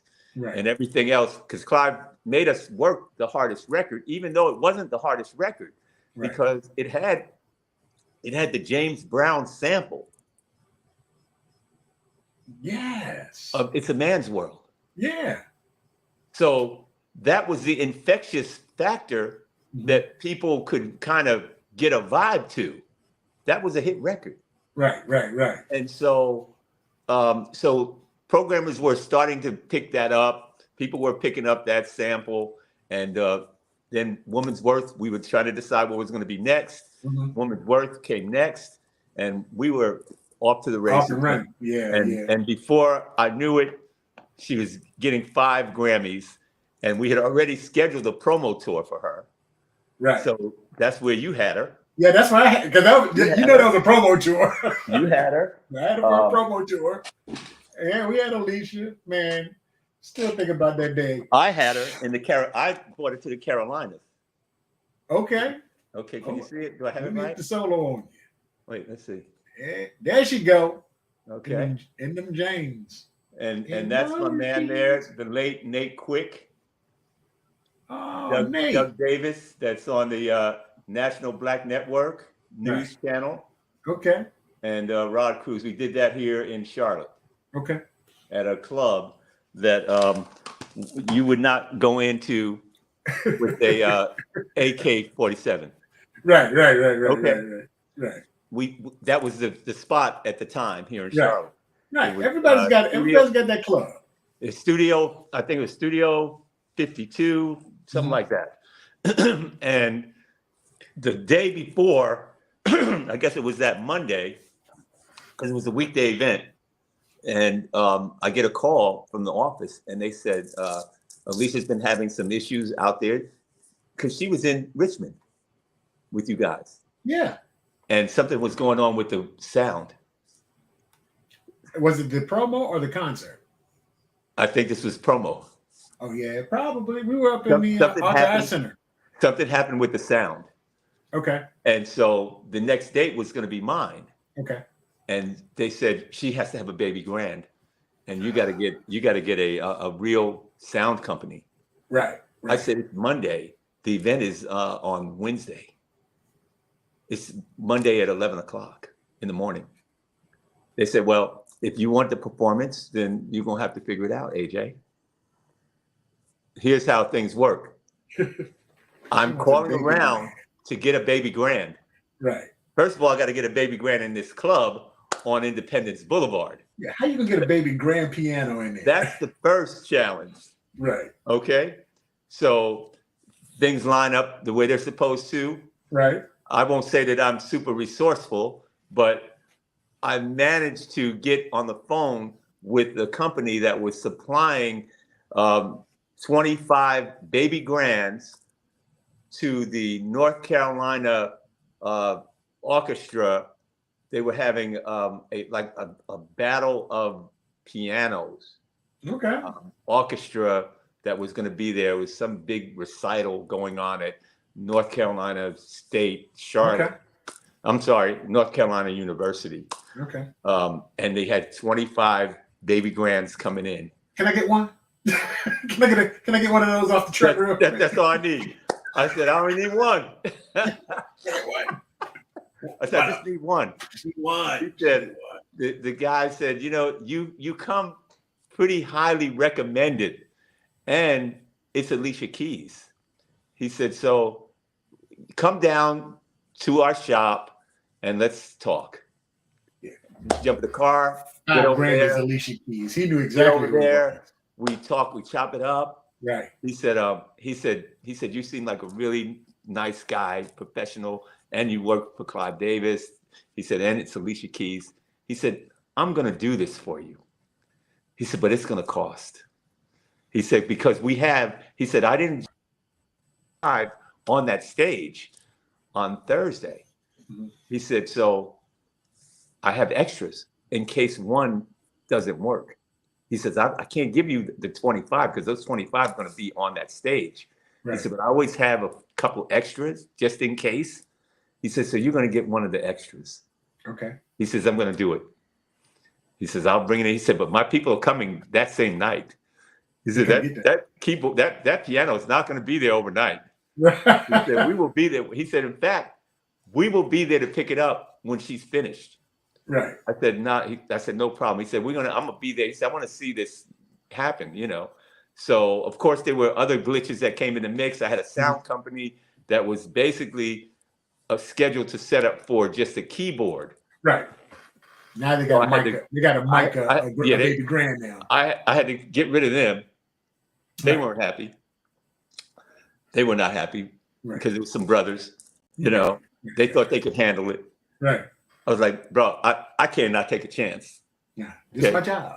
Yeah, this is got not $5,000. This is an executive decision that I have to make. You guys are not going to do it. I'll pay you for your time coming to set up for the sound check, but you guys are not going to be able to do this. So I called another friend of mine. It's a musician, and he put me in touch with another sound company that does everything in Charlotte. Right. They do the recitals. They do every arena. They do the big shows. Yeah. They came in. I told them. They said, "Man," they said, "You really?" I said, "They were making a joke. They were saying, you're really a timely guy, huh? Thank you so much lead time. Some lead time. The day lead time. Right. And so he said, we're going to do it. He said, I'm going to send 2 guys over there to mic that piano up and have it ready for you. And we'll leave a sound guy, and we have a guy that can run the sound. So you're good, but it's going to cost you. So I just sent the label, sent them a text message and said, I got everything ready. I got the keyboard, I got the baby grand, and I have the sound company. So it's going to be stellar. Hold on, this text message, or was it a 2-way pager? It was a 2-way, whatever it was, whatever device it back was. In the day, I sent the message. The 2-way pager. I was able to send the message on the spot. Right. And so make a long story short, the event happened. As you saw the photos, she was happy. The radio station was happy. Terry Avery was the program director there. Big shouts out to Terry Avery. Yeah, Terry just got a promotion. Yeah. She's down here. She's down there with you. Down there with me. Yeah. Literally down the street from my station, because we're really about a mile away from each other. Exactly. So it was her event, and we made it happen. It was a great sold out event, packed out room. Alicia show off. Lisa showed out. She showed everybody what she was really made of. What the keys were. And she had 5 Grammys, or she had just won the 5 Grammys. I remember the controversy. Yeah. Because it was her and NDRE. Right. And you know what? NDRE, speaking of NDRE, we gave her first #1 record just right before COVID. Really? Yeah. She never had a #1 record. Wow. And we gave her a #1. She got a #1 record. Yeah. Off of, she was always losing to Alicia. The song, the track was the one that sounded like the Motown record. Okay. It sounded like the Motown song. I can't think of the name of it. It'll come to me after I get off the phone. But just to say that the run with Clive Davis was like no other. Okay. I mean, you were with music industry, with royalty. What is Clive doing now? Doing plays, Broadway. Really? Still doing the Whitney movies. Okay. Still got his hands in those. Okay. And I want to say that he was behind Jennifer getting her a shot in TV. Okay. He's behind her with that. Okay. So that's what's up. Yeah, so I spent 16 years with him. 16 years. You were 16 years with Yeah, I did 16. Yeah, I did 16. Okay. And it was the ride was like nothing I ever imagined, and the education was beyond a PhD. Now, when you said, we talked earlier, and you said that no matter where you are, you need to be setting up for when you walk away from corporate America. After J Records, was there another corporate job, or was it time for AJ to start his own, to do his own thing again? There was a couple of inquiries, Mm-hmm. and I just didn't feel like it. Yeah, they calling you, brother. I didn't think that it was needed to go back to a corporate position unless they were going to give me a big shot. Right. Only because most of the people that are not of my complexion Mm-hmm. leave Clive Davis and go on to very big, lucrative positions. They fall forward. Right. And I wasn't in the position to fall backwards. Right. By taking a job with a label. No disrespect to anyone that ever called me and wanted to talk about it. Right. No disrespect to them. Right. But I just felt like my role was going to be bigger if I went and just went on my own. Right. That I'd be more of an inspiration to other executives that are coming up in the business, as well as being able to help artists that were not being signed to major labels. If you know what I'm saying. Yeah. I mean, there are a lot of guys right now. It's crazy because in Atlanta, and I'm pretty sure in other places, but specifically here because I'm here, we do a lot of R&B concerts. I mean, cats that I'm like, man, where they been? And there's a venue called Maple House Amphitheater that houses about 3,500 folks. People bring out the lawn chairs, blah, blah, blah. And I mean, you name it, they there. I mean, a full concert series all year long. All of the cats from the 90s, 2000s, and it's packed every week. Yeah. So R&B ain't going nowhere, man. It's alive and well, bro. Right. R&B is alive and well. So my segue now from after my career after J Records, or after corporate, I run my own company now. It's Savage One Entertainment. Right. And I've been so blessed to have worked and still working with so many of the artists that I worked with while I was in corporate. I'm still working with Mint Condition Stokely. Stokely's one of my major clients. We had him last year. He showed up too. I've been working with Stokely since I was working with Stokely even before I left corporate. I was working when he went solo. I was working with him. He was on Bobby Duckett's show. Bobby had him in town. Him and Earl Sissel. Well, you know who's managing? You know who's managing Stokely? Who? Al Manderson. Really? Yeah. Yeah. Okay. Red Velvet Management. Okay. He's managing Stokely. He's doing a phenomenal job. Okay. Our relationship is amazing. Every record that we released on him has charted top 10, top 5. Was it Brian Culberson? What's that record he did with a jazz artist? He did one with he's done a couple. He's done Brian Culberson. That was a beast. That was last year. He did one with what is my man's name? Is it Tim? Oh, can't think of his last name, but it's another jazz artist that he did a song with. Joe does a lot of good stuff, man. But everything that we've touched, from organic, level, Cascade, to the last record with Wale. Oh, he did one with Wale. Okay. He did a record with Wale, Woman. He did that record Woman with the kid from Ghana, which was huge. Now we just released a new single on him that we're just getting up and running.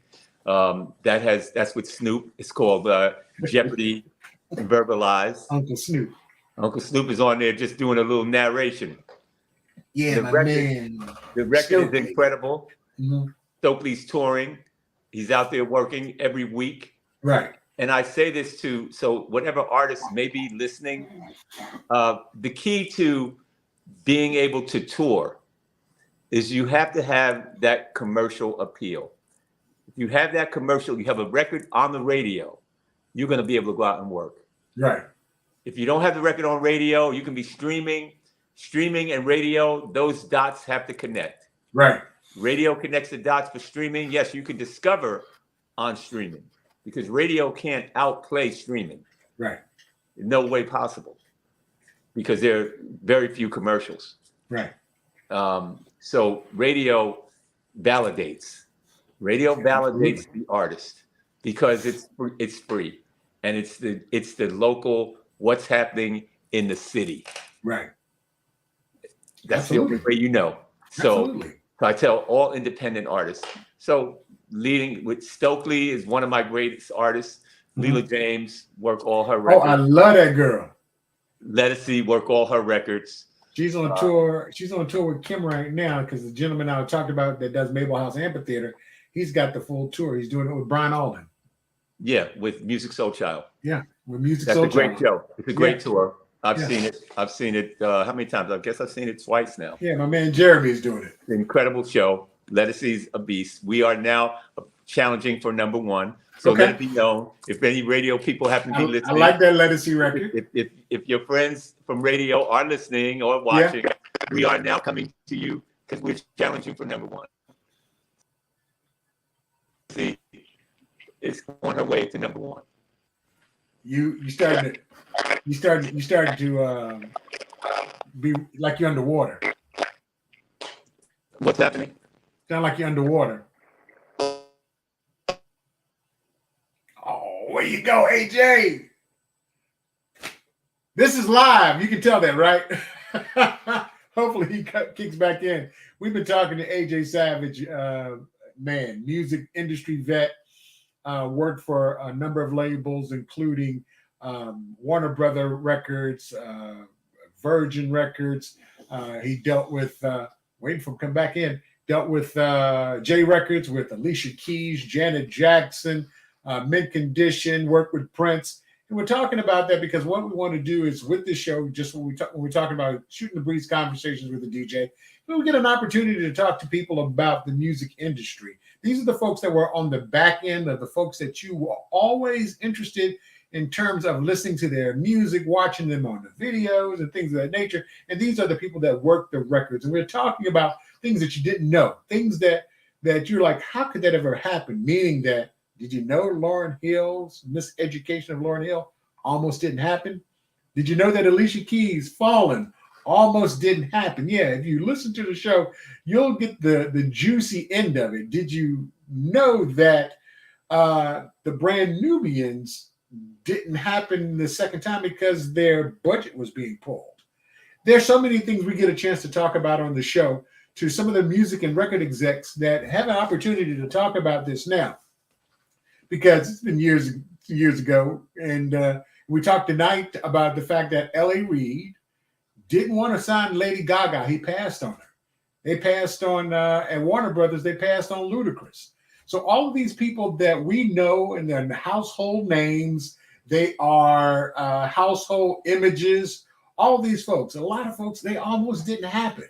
And we get a chance to talk about that each and every week. My man Lorenzo Ice-T Thomas couldn't be with me today because he under the weather. But that's okay. But we're going to get down like this anyway. So if you're out there and about, don't forget to drop us a chat. That's fine. And we'll definitely highlight you. Uh-oh, Debbie's here. Okay. All right, Debbie. Thanks for checking in.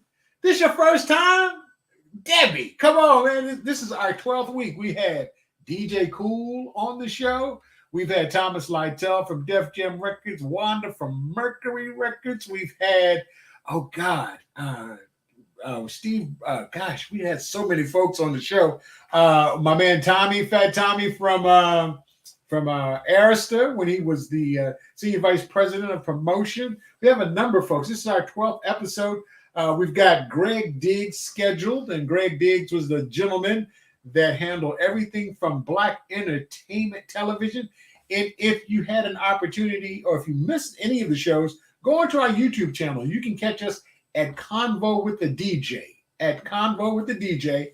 So that's YouTube / at Convo with the DJ. You can see all of the episodes.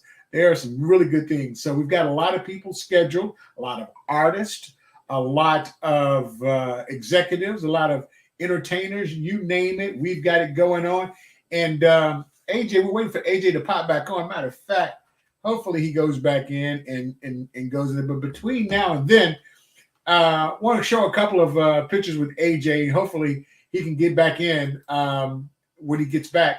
I got to ask him about this one. Charlie Murphy. Yeah, got to ask him about Charlie Murphy. Him and CeCe Peniston. Definitely, we're going to talk to him about that when he gets back on the show. Actually, AJ rocked out with Brian McKnight. And just in case you know, Brian has been touring. So AJ worked with Brian. That was one of his artists, of course. And everybody knows or have heard about this. Jamie Foxx is here in Atlanta being hospitalized. And we all prayers going out to Jamie Foxx because we know he got a little under the weather here in Atlanta as he was shooting the show. Some pictures with Jamie as well as AJ because Jamie worked with AJ. Because when we're talking about this music industry, we get a chance to put some of the heavyweights that were in the industry. For those that don't know me personally, I've been in the music industry since about 1987. Worked in radio, been on air, music director of the year, Billboard magazine, nominated for 3 years in a row. So I know a little bit about this industry, but I do reside in Atlanta now doing my radio bid at V103. Matter of fact, another picture of AJ along with Kenny Lattimore and one of the gentlemen that will be on the show is David Linton. He's up there with AJ right now. And David was the senior vice president of some of the record labels that you know and love with some of the biggest artists. We won't give it all away because I'm going to let David tell his own story. I saw him over the weekend when we were out and about. And here we go. It looks like my man is back. I'm back. You're back. My man, my man. I didn't realize that my phone was connected, but it wasn't plugged. You won't charge it. For some reason, it wasn't plugged up into the socket. I don't know what happened to my surge protector. You won't charge it. That's all good, brother. I was going through a litany of some of the pictures we had going on, and we get to let you talk about them. Charlie Murphy. Man, that's my man. Charlie Murphy. That was us at the comedy club here, Comedy Zone here in Charlotte with CeCe. That was during the time I was managing CeCe Peniston. Yeah, follow me. CeCe, CeCe was one of my artists. And again, I have to always reiterate, relationships are key. Right. I was a new rep at A&M Records with Finally. Right. And her and I became friends because we were on the road. We became friends then. And this is around 2015. Okay. I took over her management. I was still at corporate, and I was planning my exit. Okay. And I said, let me dabble into management, because as a rep for a label or an executive that works for labels, you basically are training managers. Really? You really are? Yeah, you're training managers. You really are. Because usually you're introducing them to the programmers, you're introducing them to retail. Well, I don't know retail and how to handle their artists. Right. Because usually they're new to the whole system. They're new. They don't know how to come into a conference room and talk about the things that make sense for the marketing department, for the promotion department, as well as A&R. They don't know. They don't know how to talk to these people that are, these are white collar executives. Right. And usually they're Caucasians. Yeah. I got a question for you. So you got to know how to handle those people. Right. That's Charlie and CeCe.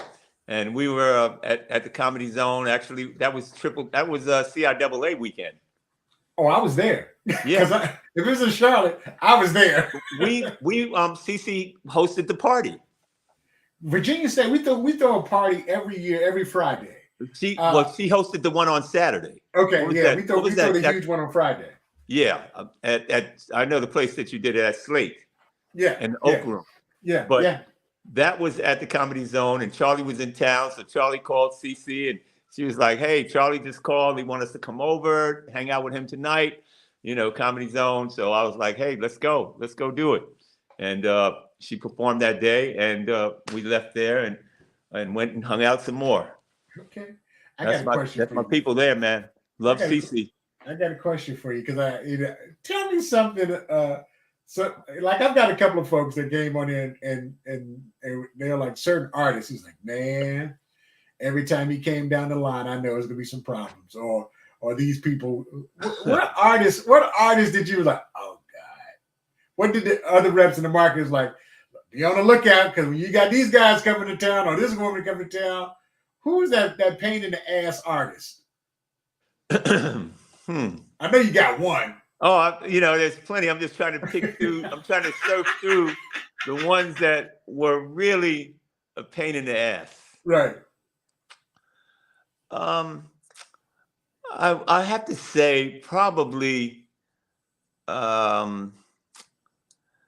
Let's go back. Alexander O'Neal taught me a lot. You know what? I believe that because I'm just going to leave it there. Yeah, I'm going to leave it there. Alexander O'Neal taught me a lot because he was hot at the time that we had him at A&M. He was still my friends.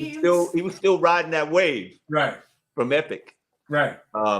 And so I had him on a promo tour with the Love Makes No Sense project. Okay. And I had him on the road doing radio events and doing some paid dates.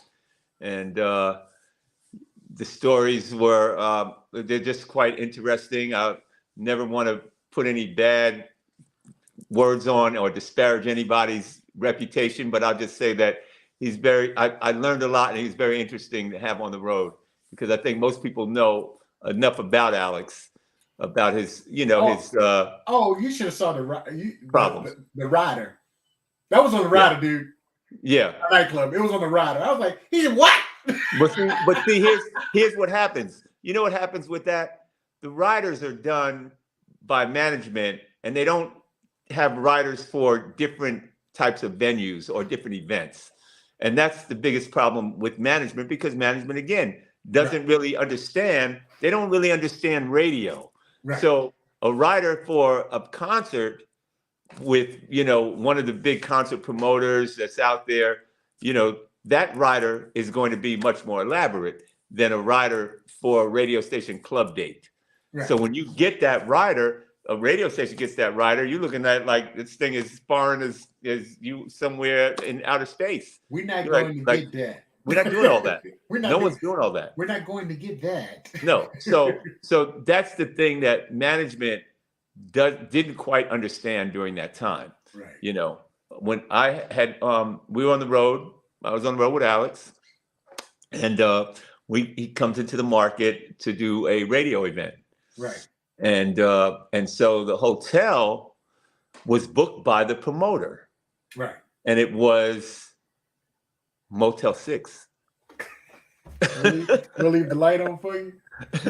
It was Motel 6. We're gonna leave the light. So I had already got the marching orders from him when he landed as what was needed at the hotel. Okay. No one told him what hotel he was staying in. So when he asked the driver, what hotel are we going to? We're going to Motel 6. He said, the hotel's up here on 6 Forks. He said, I asked, what hotel are we going to? Because I'm on the phone now. Right. He got me on the phone. He said, AJ, you at the hotel waiting? And I was like, yeah, I'm at the hotel. He said, what hotel are we at? I said, it's Motel 6. He said, oh, hell no. Oh, yeah. I didn't know that. He told the driver, stop the car. Stop the car now. Yeah. So the driver was kind of thrown off. He said, I heard him. I'm on the phone with him. Stop the car now. Right. We're not going to Motel 6 and take me to a liquor store right now. So I was like, so I'm on the phone. I said, hey, Alex, listen, I'm going to get you a hotel. I'm going to take you to your hotel. You're going to be at the Hyatt. I'm going there now to get you a room. I'll meet you there. He said, oh, hell yeah, you get that right, AJ Savage. So I got to get to the Hyatt, get a room there, because it was like a weekday, so I wasn't worried about it being sold out. I said, the Hyatt's right up the street from the station. That's the best place. So I called the promoter, told him, I said, man, I don't know why you put Alex in a Motel 6. That's not going to work. So Right. you need to meet me at the Hyatt and take care of this hotel. He's like, look, I agreed to this, and this with his management. I'm not paying for that. I'm not paying for a Hyatt. I said, well, you know what? I'm going to pay for it, but I'm going to tell him that you're not paying and you're going to have a problem with him tonight at that club. I can guarantee you that. So he said, all right, you know what? I'll meet you at the hotel. So Change your mind. promoter meets me there. He puts his car down. Alex shows up. He said, yeah, EJ. He said, I like you. We're going to have a good day. I said, okay, great. Okay. So we proceed to call radio, make sure that they're straight. Right. And hold on a sec. Hold on 1 second. Ain't no problem. Daryl Huckabee is in the house, AJ. He says, what's up? you and that phone call. So, Look, here we are. Huckabee said, what's up? Man, everything is good. Hold on. Let me get you solo. Can you see that? Yeah. Okay, I see you. Alex in the middle. Hey, Ken, that's Ken. Okay, I see Ken. No, that's Jerry Jam. Jerry Smith. Man, he look like Ken on there. Okay. Yeah, that's Jerry. He does look like Ken, but that's Jerry Smith. Okay. That was at Radio 1 for a long time. Okay. He was Alex in the middle. Yeah. He's the gospel guy. You saw me on the end. Yeah, I saw you on the end. So prior to getting there, I'm waiting for Alex to come out of the room. He took him hours to get out of the room. Okay. And when he came down, the eyes, I said, okay, I know what's happening now. Let's just get this done. Let's just get it done. He's going to forget his words. We wait too much longer. He's going to forget the words. Yeah, we're going to have problems out of the program director. Yeah. If we Your record about to be dropped. Yeah. So we get to radio, we get everything done, and got him back. We went to dinner, got to the hotel, got him squared away, and we had a great show that night. I mean, what a show he put on. Oh yeah, he always. He actually brought Minneapolis to Raleigh. Really? Okay. That show was absolutely what you would expect from Minneapolis. Did Jam and Lewis produce that? Yeah, Jam and Lewis produced it, and he was a protege of Sounds of Blackness. Oh yeah. Of the time. Yeah. He was originally supposed to be the front man. For the time. He was supposed to be Morris Day. He was supposed to be Morris Day. I could see him being Morris Day though. He was supposed to be Morris Day. Because Morris was a drummer. Exactly. He was a drummer originally. They couldn't contain Alex. I can believe that. They couldn't contain him. He wanted to be solo. Right. He wanted to be a solo artist. He didn't want to be in a band. Right. But he was originally the guy for the time. And everything out of Minneapolis was a band. And it just didn't work out for him, and they decided to put him and Sherelle together and make records. Speaking of Sherelle, shout out to Debbie Allen once again. Evidently, Sherelle's going to be honored at a Radio and Records Awards ceremony in Atlanta, along with my man Greg Street, Raheem the Dream, Moni Love, Belinda Wilson, Niecy Shaw, Lattimore, the Otis Ely. They said we should come down. Well, I live here. Debbie, I'm gonna call you. I will be there. Yeah, well, I'll be there because Jeff is he's going to be inducted. Jeff Fox. Oh yeah. Speaking of, yeah, we need to talk about Jeff Fox. Fox. We're going to get there. Okay. We're rolling into that. We're rolling into Jeff. Okay. Because Jeff is a part of Savage One Entertainment from the radio side. Right. I took on syndication. I wanted to get my hands back in radio. I wanted a full service entertainment company. Right. I wanted to do management, which I do. I wanted to have gospel, and I wanted to have R&B and mainstream artists under that umbrella of Savage One. And radio was something that I just wanted to get my hands back on because people have asked me, I have people asking me if I ever going to go back to radio, would I ever want to do it again? And I wouldn't mind doing it again, but I don't have the time. So I focused on taking a radio personality on the syndication level. Okay. And it's Jeff. And the show is doing great. We're in Atlanta, as I mentioned to you. Right. We're in 15 markets. Right. We started with one. He's on Soul Town every day. Mm-hmm. The show's Afternoon Drive. It's a great entertaining show. As you can see in this photo, This is a graphic that the show is all about entertainment and artists and music. What radio is missing. Yeah. Radio is missing that element of taking you behind the scenes with the artist, talking about what they're doing, how they're doing, what they're doing musically, Right. and just having that interaction on the radio. So that's what we're doing with this syndicated show. Good stuff, man. That is good stuff. And I'm so loving it. I'm loving it to the point that I basically merge all my artists that I work with onto his show. We have a New Music Thursday that we release. We play a new song, and then interview the artist. If the artist, we have the artist, we usually do when they have new music, and we also do artists that don't have new music, like we just did today. He did Deborah Cox today. So her interview. I still love that woman. Oh man, she's still working. She's still working. I see. I follow her on social media. Yeah, she's working. She's doing a lot. Yeah. I see her all over the place. I'm waiting for her to come down here. Yeah, she's getting an award. She's getting an award coming up. I can't recall. I have to look at my phone to see what award it is. Matter of fact, I'm going to have to call my guy that's doing the promotion of those concerts. They were like, so who hadn't been here? Man, we had to bring Deborah Cox in. And you got to bring another artist that I'm working with is Kenny Lattimore. Oh, yeah. He got a new single. You got to bring Kenny. His single is smoking. Man, his project is smoking. Okay. And his show is incredible. Okay. When I say underrated, Kenny Lattimore is totally underrated. Yeah, that brother can sing. His singing. The guy, which I didn't know until I talked to him, that he was in Lion King. Really? On Broadway. No, I didn't know that either. With an artist that I worked with, Heather Headley. Now that's sister. That's a singing sister. No doubt. What is she doing now? Because after that second album, I hadn't heard anything from her. Yeah, I don't know what really happened there. I follow her on social media, so she enjoyed performing. Right. She is a performer. Right. I don't know what happened because we had 2 albums. We did 2 albums with her. I got both of them. We had both of those, and there's a song on the Jam and Lewis Volume 1 album that she does. Okay. That is amazing. I mean, it is an incredible song. Anyone listening to this podcast, pull it up, the Jam and Lewis album, and look for her song. It's like number 7. And the title won't come to me at this point, but the song is a knockdown Heather Headley killer ballad. Yeah, that's so he was on Broadway with her because he sings in like 3 or 4 different languages.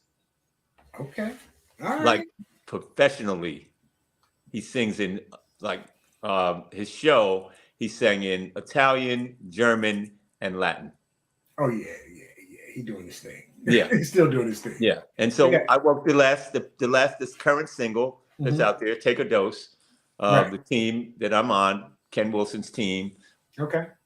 Single, and took it to number 1. And the irony behind that, it was the first number 1 that he's had in about 20 years. Since his first one. And no, it's not this first, but it's the first in 20 years. First in 20 years. Yes. And it was the first number 1 that I've ever had on my birthday week. Ah, look at you. His first one was Never Too Busy. From back in the day. I see you. So what's your relationship with Fox? That's the flex right there. I see you. What's your relationship with Fox? Because he here in Atlanta right now in the hospital. How's he doing? I've been keeping up with him so far. They've been very hush. How he's recovering. Yeah, they're real quiet about it. Everybody got the streets. The streets said he had an aneurysm. Yeah, he had an aneurysm. Aneurysm, which to me is a stroke. It is a stroke. That's a stroke. So when people say, "Oh, he had a mild aneurysm," that's a stroke. Yeah, it was a stroke. I can speak that. It was a stroke. Absolutely a stroke. The relationship with Jamie was great. We did his first album on J Records. We did 3 albums at J Records with him. Which ones were on J record? Predictable. Okay. Unpredictable. What a great project.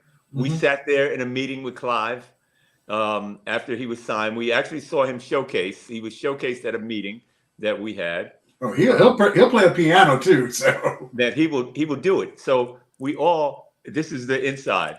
Okay. After we watched him perform, we all were kind of like, what were your thoughts? I thought he was going to bust out and start laughing and make a joke. After he played the piano and sang, right, we're like, okay, when's the joke coming? And so then we said, is it believable? And we said, the music sounds good. He sounds great. You know, is he doing an imitation, or is he really truly going to be dedicated to the craft? Yeah, right, to the craft. That was our questions to Clive. Right. That we serious about this, or is it just something to do? Right. And he said that after we did like a little Q&A with him, he said that he was very serious about it. And he wanted this. This was something he really, truly, in his heart, wanted to do. More like something for his, like I think it was something about his grandmother that he wanted to do this for her. Because somebody in his family very close to him convinced him to learn to play the piano. Right. I think it was his grandmother. Yeah, he's told that story. We had him for an event at the station. We did a hotel event and invited a bunch of listeners, and he talked about being serious about the music, and he talked about that whole Kanye thing, which was hilarious. How that happened. Yep. And him and Breon. Yeah. You know? And so we listened to the album once it was done. He said he's very committed to making a great record. So we were in for a meeting with Clive. We listened to about 3 or 4 songs, and we chose Unpredictable, which was a hit. It was him. That was one of the records. He had another record with Twister, and it was another record that we listened Slow to. Jams. Was it Slow Jams? It could have been. Yeah. And so he, so we said, Unpredictable is the record. Right. That's the one to go for, and we did. And the beauty behind that is that his album, we released that single and we took that single all the way. Right. Album released at the very end of the year, just in time to make our bonus money. Let's keep it in perspective. What's important? Hey, come on, man. You know the coins. We've been talking about the coins since the start of the show. We love the music, but we love the coin. Truly about the coin. It's about the money. It's about the coin. Absolutely. I love the culture. I'm in for the culture, but I got to feed my family. Like Leon said, I have a family to feed. Yeah. So we're going to make it happen. And we did. Album sold record numbers. Just as we were ending up the year, which was going to go on our bonus for that year. And so we all were ecstatic how well we did and how well the album did. Let's see. Hang on a sec. Go ahead. Pull out the Jamie Foxx piece. So this is what you can expect each and every week right here on Shooting the Breeze, Conversations with the DJ. Of course, my man Lorenzo Ice-T Thomas is usually with me, but he's a little under the weather today. AJ is in the house. Hold on, let me throw the solo on you so we can get a close-up on that thing. Okay, I see you. I see Jamie, and there's a young lady. Who's the brother in the yellow? And the yellow, I think that is Tap Money. Yeah, that's Tap Money. I thought that was Tap. And that's Shalyn Cole. Okay. From Greenfell. And Jamie and the blue. So you know, we were on the road. Hey, look, Huck said AJ going deep in the archives. But I got him. I got him for you. He said he got him for you, baby. He's got him for you. No question, I got him. Just so you know that I'm not just a guy that was an executive that was sitting in the tower. Right. I was the guy on the ground. You're on the streets. Everybody calling him. Man, everybody calling AJ. For folks who've been watching this, you back. Yes, I keep getting calls. No, I let everybody know every time you go dark is because you keep getting calls. I'm getting But calls. when you would Fox and you would Janet Jackson and all these folks, everybody calling you AJ. I understand. They know, but they know this though. They know. You know, I just don't. I'm not the guy. I've always said that I always like being the low key person, and tell my story in another way. Right. You know, because of course Absolutely. I'm doing a book, of course. Oh my God, I love it. I'm doing a book. I have to do a book. The names will be changed.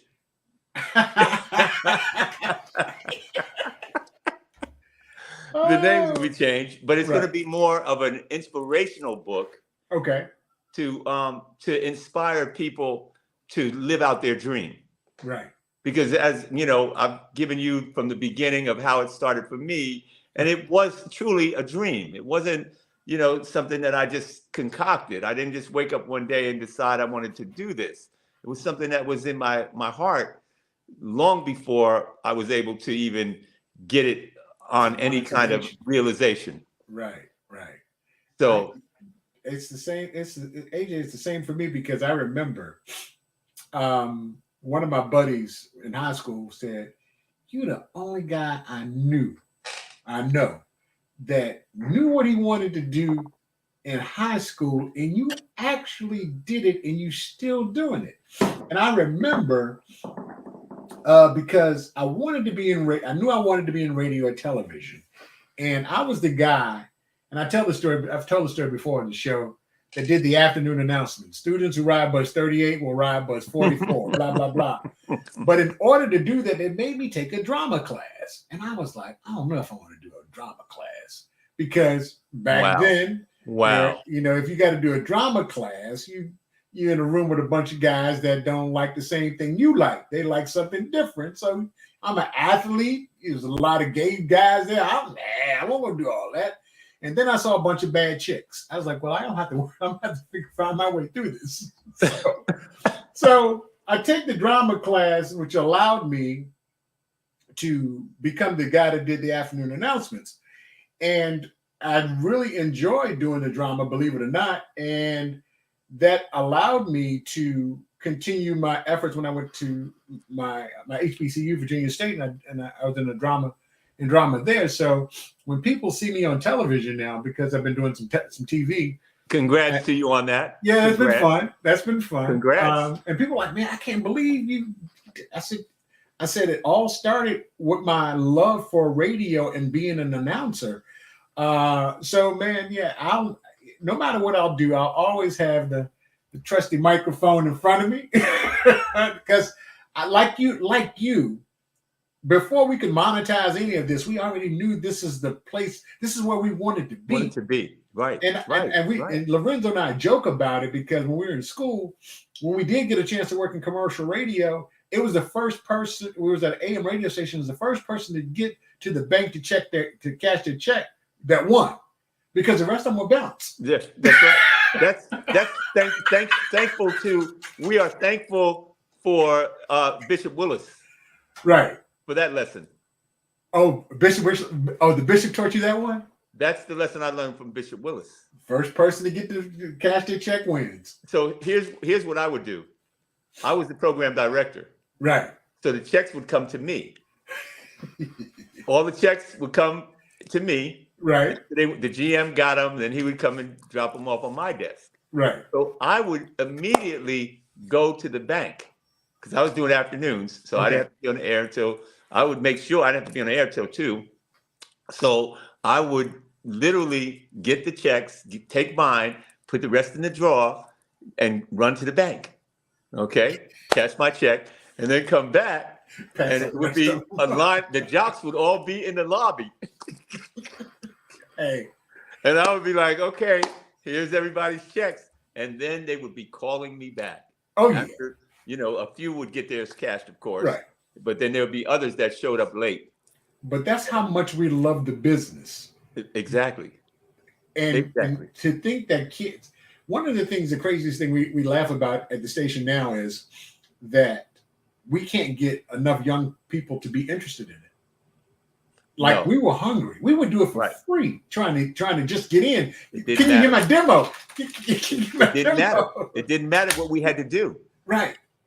You know, this is a different generation, man. It is. They and even with the reps at the labels, like they couldn't have come up under the Sharon Haywards, the Don Easons, the A.D. Underwoods, the Ron Whites, the Ray Harris. In the HR department. They could have never come up under those people, you know, because those people were the pioneers. Right. And they had something, they had a moxie about them that was something that they knew they had to be pioneers, and they had to take whatever it was coming from the upper level, they had to manage that, not be thrown out the door, because they had a mission to bring in other executives and really open that door for executives, and they did that. These kids today, even the ones that have come after my class, like the class of executives that I came up with, my class, most of us are out. My class of executives are out. We're out in the field now. We're out here running the independent side, or we're in management, or we're doing consulting. That's where we are now. Which is great, because honestly, I'll take a big paycheck. I know how to take a big paycheck. Hey, ain't nothing wrong with being a private contractor and getting a 1099. I know how to do that. So I would, if it was that type of opportunity. But I've also realized something else. I realized that my freedom is much more valuable than the money. Say it again. And the opportunity is much greater for me if I continue to work hard and love what I do, and not just take day to day and do just the minimum or just the basics to get past through the day. No, we go harder than the executives in those seats to win. And that's the difference. Question. What's your relationship with Cardi B? Man, that one right there. That's my girl. There's no doubt about that. Yeah, man. I took Cardi from the beginning. Myself and Ruben Rodriguez, the late Ruben Rodriguez. Oh man, the late great Ruben Rodriguez. Yep, the late great Ruben. Ruben and I signed on to work Cardi when she was on the reality show. She was doing Hip Hop of Atlanta and New York. She was doing that, and we signed on to work her records and develop her as an artist back before COVID. Actually, when I left corporate, 2016. And what was so funny about it is, a couple of people called me, and they weren't, I don't think they had any, any malice in their hearts, but they were asking me, hey man, you left Clive Davis, man. What are you doing running around with Cardi B? This is what someone said to me. And I said, well, let me say this to you. I think you know me well enough, and you know my cachet. That this shit is real. This is real, bro. And please understand why I'm out here with her, because I know this is going to blow. And so I'm on the road with her. We did a lot of radio. We did a lot of talking. We did a lot of late nights. We did enough promo. I was on the road with her, talking to her about radio, how to do interviews, how to handle programmers that might be a little, off the cuff. And she's so crazy. And so she handled it. She handled it. And we worked hard. I had a couple of meetings. I had a few meetings in New York. I said, let me go to New York, because management, we're still very cool. Management. And I kept telling Ruben, I said, Ruben, I'm out here on the road, bro. This is real. I said, she's very real. She's got it. She has that. She got that je ne sais quoi. She has that. And let's do something. Get in there. Let's get a deal for her. Well, management was also working to try to get a deal for her, because they spent a lot of money. KSR spent mad money. I'm not mad at them. They spent a lot of money we made money with her, and we were thinking that the opportunity will come for us if we get her to that next level. Right. So I was shopping her, I went to a couple of great meetings, and the executives in the seats, I don't know what they were thinking, but they were turning it down. I would walk out and I said, bro, you gonna be sorry. So you saying Cardi? So people turned the deal down. I don't know if they turned it down, and I would say to them, you don't have to believe in her. Right. How about believing in me? Try that. Right. Oh, I don't want to lose my job. You know, I just don't like. I don't want to go to A&R with it. Okay, I said, all right, that's your call, bro. So, so I would leave the meetings and get on the phone with management, and they say, hey, AJ, we're in a meeting. We're going into a meeting tomorrow with Atlantic Records, and Kaiser and Julie and Craig. They said yes.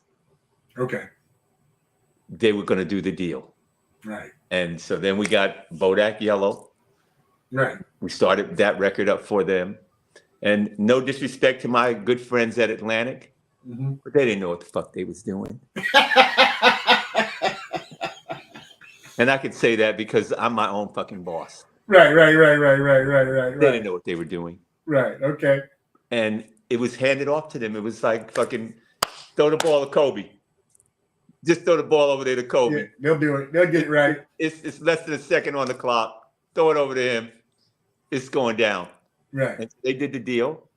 And, you know, I say that in no disrespect, but I know that they didn't know what to do. Right. With her. Yeah, you and know. Bodak blew up because I worked the What a Girl Likes. That was the groundswell record. Okay. And I was running around with her. And a lot of programmers I got programmers to this day that were saying that they didn't feel her, they didn't like her, they weren't excited about her. And I said, you just don't even know. But there were those that agreed with me and said she was loving hip hop New York, right? Yeah. She was loving hip hop New York, if I remember right. Yep. She was a character on there, man. She was a character. She was a character on there, and she was a character out on the road. Okay. The shows that we did, I saw that those women were gravitating to her. They knew the songs, videos that she had out, that she had done. I was like, she is it. Trust and believe she is it. And she doesn't mind working. She would be out all night partying and be up the next day, going to do a morning show, sleep part of the day, get up, go do an afternoon drive show. She worked. And that I would always tell her, and our conversation was always, AJ, how long is it going to take for me to be a big star? I said, Cardi, I said, you are literally one hit record away from being a big ass star. I said, so let's just keep working. Every blue moon I'd see him around town, because is she married? She's married? Yeah, she's married to Offset. Offset, yeah. So, they're down here in the A, so I'll see him every blue moon around the area. I love her work ethic, man. And I will tell anybody any day that her work ethic is second to none. I work with some artists. I work with some artists that don't want to work, bro. That don't understand the dynamic. It's the same thing that I tell artists that watched Alicia. Her work ethic. She had already won 5 Grammys, and we still went and did promo. He did a promo with 5 Grammys. Thank you for bringing it through. She got my stitches bust, but thank you. What I said, and what we would always say, is that's your foundation. Right. If your foundation is made of tissue, well, you have a foundation. It's going down. It's not going to happen for you. Build a brick foundation, and you're going to be around forever. You can stand the test of time. Alicia went out there and did all the radio stuff, met all the programmers, shook their hands, kissed the babies, did performances, did interviews, and she didn't have to do it again. She didn't have to go back and do that. And radio respected her to this very day because she did that. when it was getting big, when it was getting ready to detonate. Right. It happened. So you don't have to go back and do that again. Radio is accepting you. Now they saying, hey, she came out here and shook my hand and kissed my daughter and, and performed. And I like her. Right. So I'm a support. And that's why we were able to, besides the fact that the music was great, her work ethic was above and beyond that level of, I'm talented, but I love to work. I don't mind working, and grow your talent. And she grew her talent as well. Her chops grew over years. It didn't happen like, you saw her in the beginning and people were coming at us because the records were bigger than her. Her style was a little off-centered, she was trying to find her space and style. Right. People were saying, oh, I don't know about her style. We saw her doing this. We don't like what she was dressed. She had the braids, and every little girl that was running around town had braids. Remember how she changed the culture? Yeah. I mean, look, I went to her concert and she just blew me away because when she got out there and played that piano, she had the braids, the whole nine, and she had the hip huggers, the hip hugger jeans. It was almost like the 70s child, but she was in that thing and she started tickling that ivory. I was like, okay. Because I had front row seats at the time. I was like, this go bad. Bananas. Like we said, when we saw in the very beginning, we said that radio has to see her. If radio sees her, it's hands down. Right. We have a winner. So that allowed J Records to really, that was the ticket that helped us get Luther. And Clive was the kind of teacher or executive that really was a professor in his own right, because he always would say, he always wanted you to qualify whatever you said. Like, don't just make a statement. Right. Now qualify it with A, B, C, D. If you're gonna make a statement and you can't qualify it, then he's gonna look at you like just go sit down somewhere. Right. Don't just stand up and make a statement. Stand up, make a statement, and qualify your statement. You had a real artist. So she was not only a singer, she was a writer, producer, musician, the whole nine. So when you're talking about having real artists besides the guys that rap the tracks, what's your relationship with this brother here? Because that's Brian, a real artist. That's a real artist right here. It's my man. Yeah, he was in town last week here. And then Brian is amazing as well. He's another great singer-songwriter. Yeah. I worked with Brian briefly. I got my platinum records over here, my Janet over here. Yeah, I got your stuff over here. I believe you. I know you do. Because we were signing off on the names.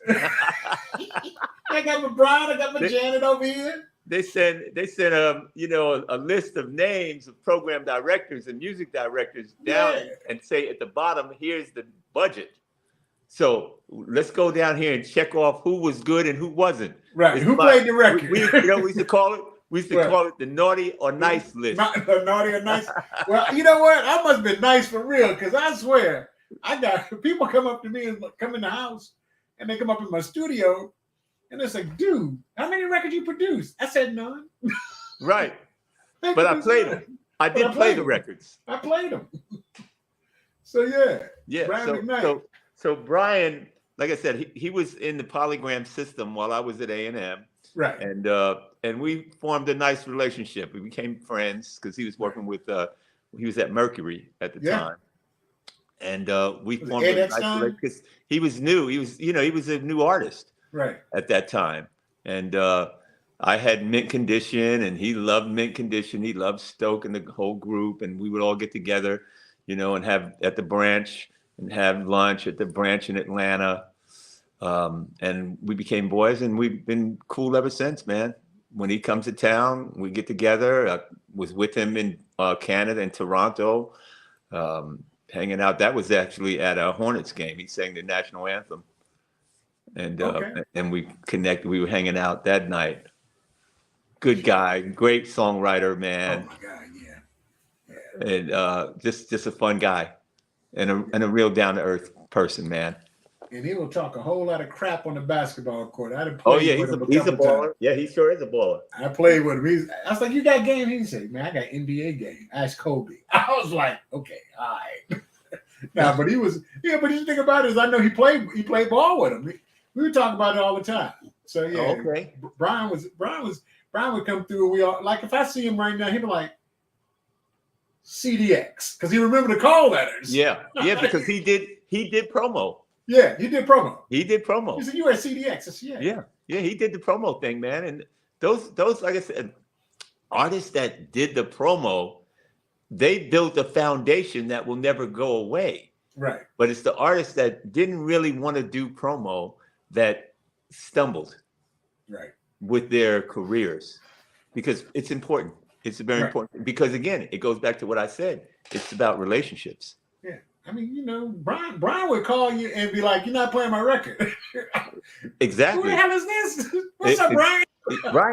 Right. That and we would encourage artists to do that. Yeah, I mean, because they really had relationships with us. That's old school. That's old school. That's old school promotion and old school artist development, man. So I've just been able to. I feel so grateful, man, to have people like you, Aaron, the guys that I came up in the business with. That we've all grown. We've grown up together. Absolutely, brother. Basically, and it's absolutely an honor, man, to still be able to, chop it up with you, chop it up with some of the guys that I came up, Lorenzo, Cy Young, Chris Connor, Reggie Rouse. Oh yeah, and I see Reggie Rouse every day. Yeah, I know you do. I know. Everybody's like, "You see Reggie?" I see him every day. Every day. That's my dude. Yeah, and so we are now the guys. We're the elders of the business. I know, that's the crazy part. Yeah, we're the guys. But the beauty of it is we can take people back to when we were the young guns. We were the young guns. Right. Like we were the young guns. No one can say that we weren't. That's why we're still here, because we were the young guns. Right. And the guys that, not taking anything away from anyone that's not in the business, that came in as our class, they were young guns too, but they chose to do something else. Yeah. We still got the smoking guns, baby. Yeah. We still popping out. We still got the smoking guns. Yeah. Cats run up on me and say, "Man, how you been?" I said, "Man, look," I said, "I've never worked a day in my life." I said, "I've always been in the business." I said, now we do work, but when you do something that you truly enjoy, you really never work a day in your life. Exactly. And your mind is so acclimated to the creative side of it. You're never without, like I find myself never without an idea to enhance what I'm doing. Right. Yeah, and now that I've stepped into the radio side, back into the syndication side of the game, the creative for radio still happens. It happens so much more now.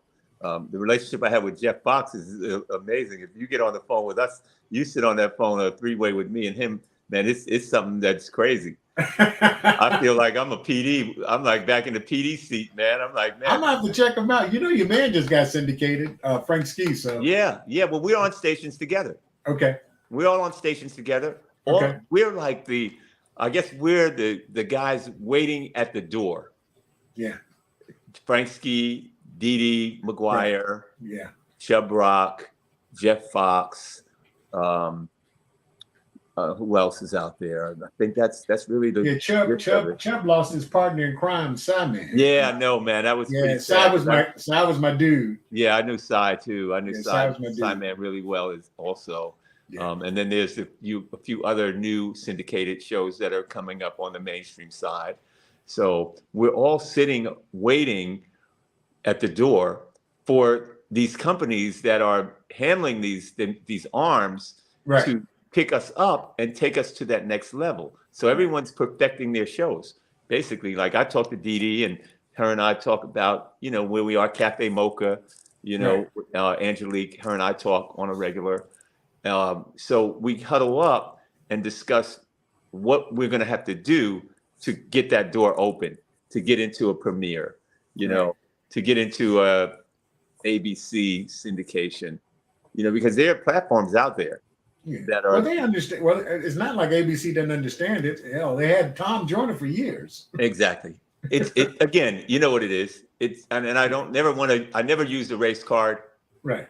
but we understand the dynamic. Right. Absolutely. Because I see the other shows getting picked up. Right. I've watched some of these other shows, these pop shows that are going on, adult contemporary, they're going on the classic rock, Right. and these guys I don't know if these guys are really staples in the communities that they just get these syndicated arms. And here's Jeff, not blowing his horn, but he's on Soul Town every day, 3 to 7, which is a history channel, basically. Right. He's on radio. He's radio's radio guy. Right. He's on BLS on the weekends. Right. He's been a big time morning show guy. And now we're on 15 markets. So it's like, why would you not want this guy to be on a big leg or have a big arm to work and go out there and get the endorsements and get the money and get the stations? Because it's all about money. At the end of the day, it's about money. Because if ABC or Westwood One or Premiere, any of these syndicated companies, Super Radio, if they want to put you on the air, your syndicated show, they're going to go in and do this. Yeah. As Reach does, just as Reach does. Same thing they do. They go into the station and say, this is what we have. This is what we bring it to the table. Put that show on. Right. And it's on. So we're all in the same boat. Cafe Mocha's a great show. Right. That show, is it down there in Atlanta? I don't think so. It's incredible. I tell you, that is a show that you put on one of your dead 2 hours. Okay. Sunday, 6 to 8. Put that on. It's entertaining. It breaks up your everyday, not mundane programming, but gives your audience something else to chew on.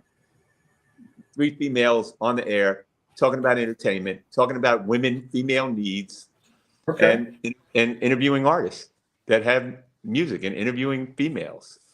So it's a great show. And they don't have a big leg either. They need a big arm as well.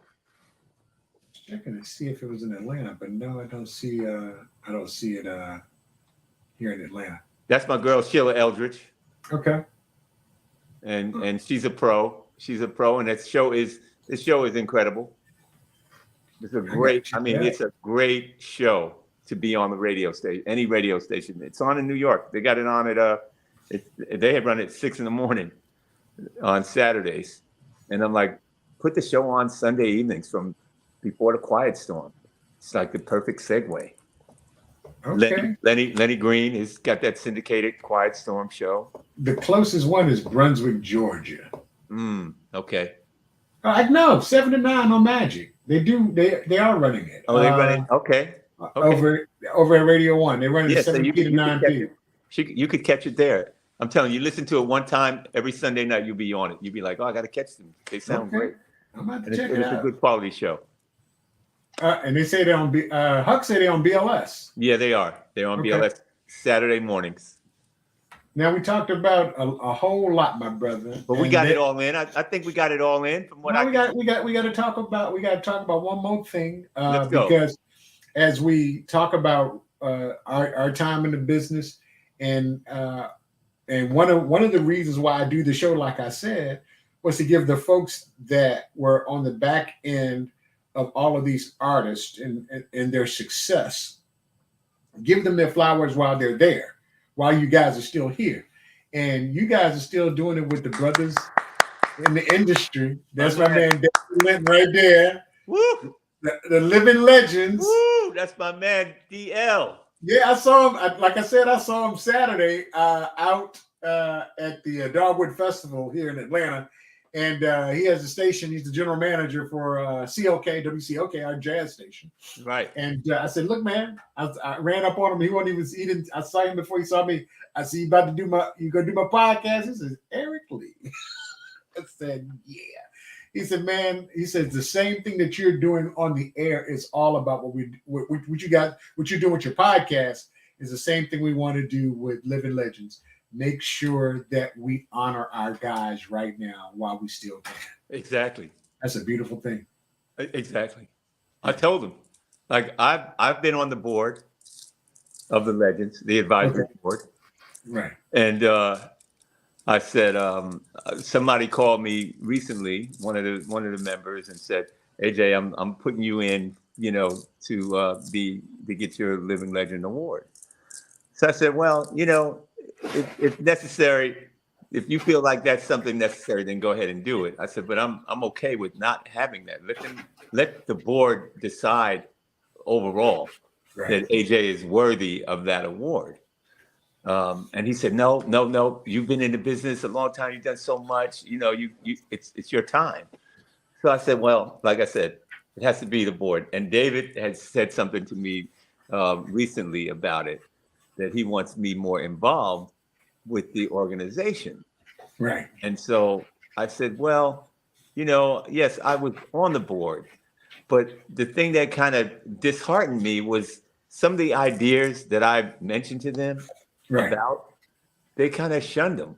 Okay. And so I was like, well, these are things that's going to move the meter because I'm in the field and I understand the dynamic of radio, of what radio is becoming. Radio is young. Right. So if you don't start cultivating young people for the Living Legends Awards by giving them awards, create something for the young people, you know, that will get them interested in the organization. Right. I said, but if you continue to give the same people awards, then it's going to just dry up. Right. Because you're not inviting or encouraging young people to want to be a part of it. The next level. I mean, these are folks that got to, because we were groomed, you know, we were groomed. Before I was, I guess I was the regional, and I used to see, you know, BRE, and BRE would come to the office, and I would get up or read it, or they would give us a subscription to it. When you became an executive at the label, you got a subscription. Right. So, so I would look at this Living Legends list of all the people on the board, and I would say, wow, how can I become a board member, or how can I get my name on that list? You know, I want to be on that list because I see peers on there, and I was like, I got to get on that list. And so I made a call to someone, and they told me that the only way I could get on that list would be depending on how much we spent, how much the record company that I worked for spent. Whoa. And I was like, wow. Okay. That doesn't make sense. Not at all. Because what happens when they're no longer at that label? Do their name come off the list? Right. You know. Sorry, so you're no longer on the list because you're not spending. You're not at that label anymore, so you're not on the list any longer. So I was like, I don't think I'm gonna be a part of that organization. Right. That's what I said in my mind. I said, I guess I don't need to be a part of that because these jobs are turnover. Right. These jobs come and go. True. So what's gonna happen when I'm no longer at a label?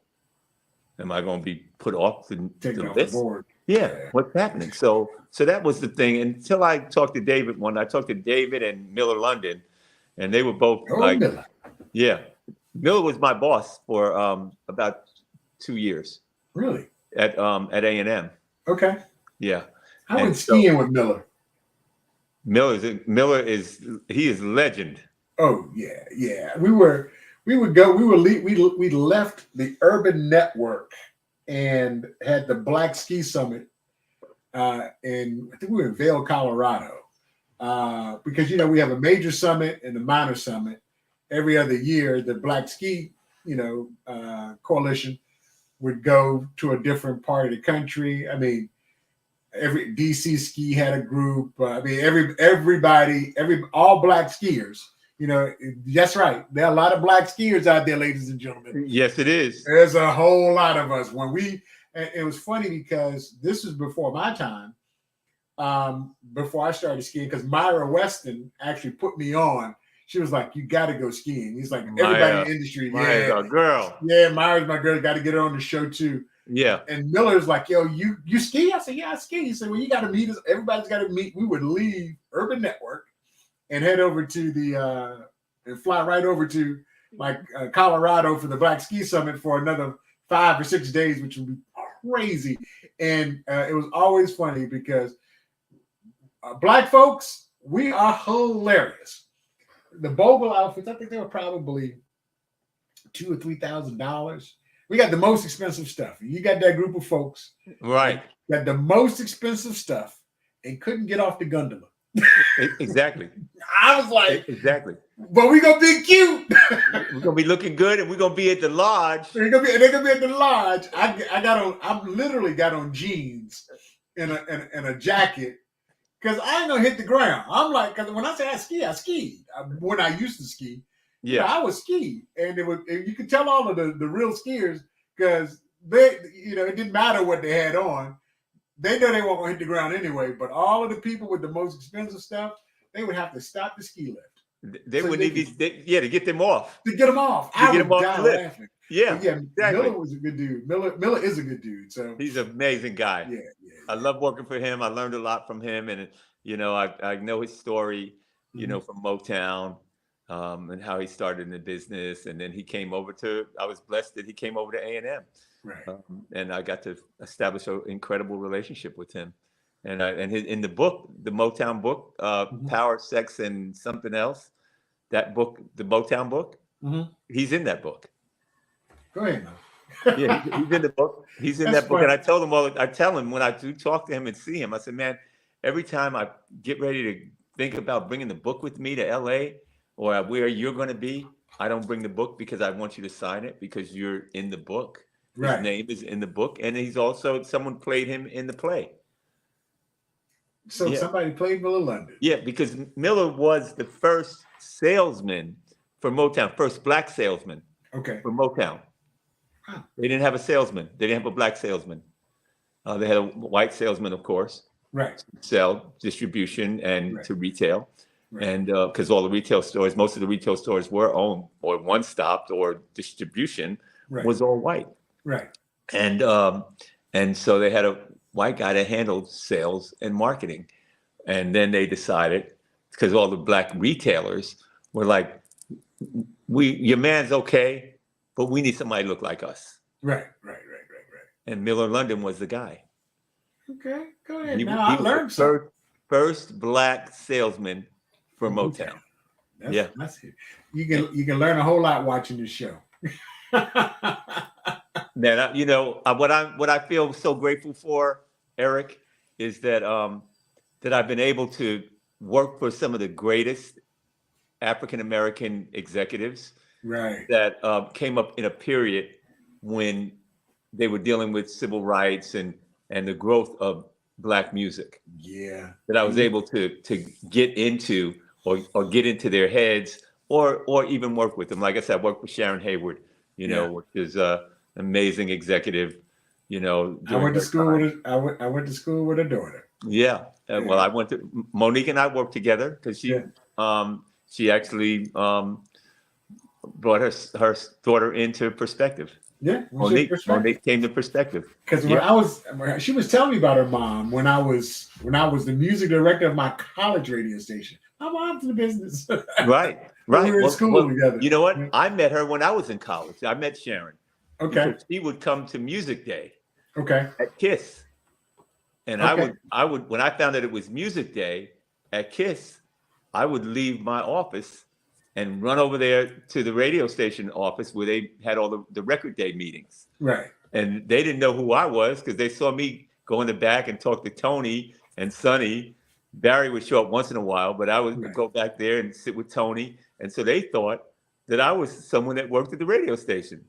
That's what's up. Yeah. So AJ, man, look, I had to ask about this as we wind this thing down. Yeah. Woo, you went and got that one. I went and got that. Pick that up. The Savage 2. Hey man, look, you on Facebook. That's public domain. I was like, oh yeah, we're gonna talk about this. So buried, but that one's so buried down in there. Oh yeah, you have to really go. I research it, baby. I research, baby. That's what I do. You do. Matter of fact, the cover to my broadcast tonight was this picture. Oh man. So, what you Jacques Cousteau? Come on, man. Talk to me about this. Look here, man. I keep saying I'm gonna get me a boat.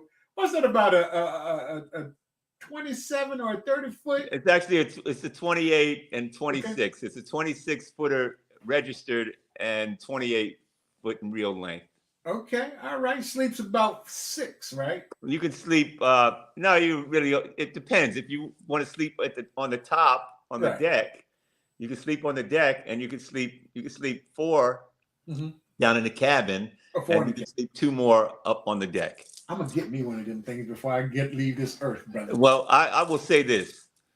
I've been a boater for I guess maybe almost 20 years. Okay. That's an 06. Okay. And that's one of a friend of mine that works for he works for Nielsen Movers. Okay. I was gonna say Arbitron. No, he's VP at Nielsen Movers. And we've been good friends for a long time. So we actually towed down to Charleston for a weekend and went in the harbor. We hung out in the ocean for a weekend. Him, his wife, and a friend of mine, Memorial Day weekend.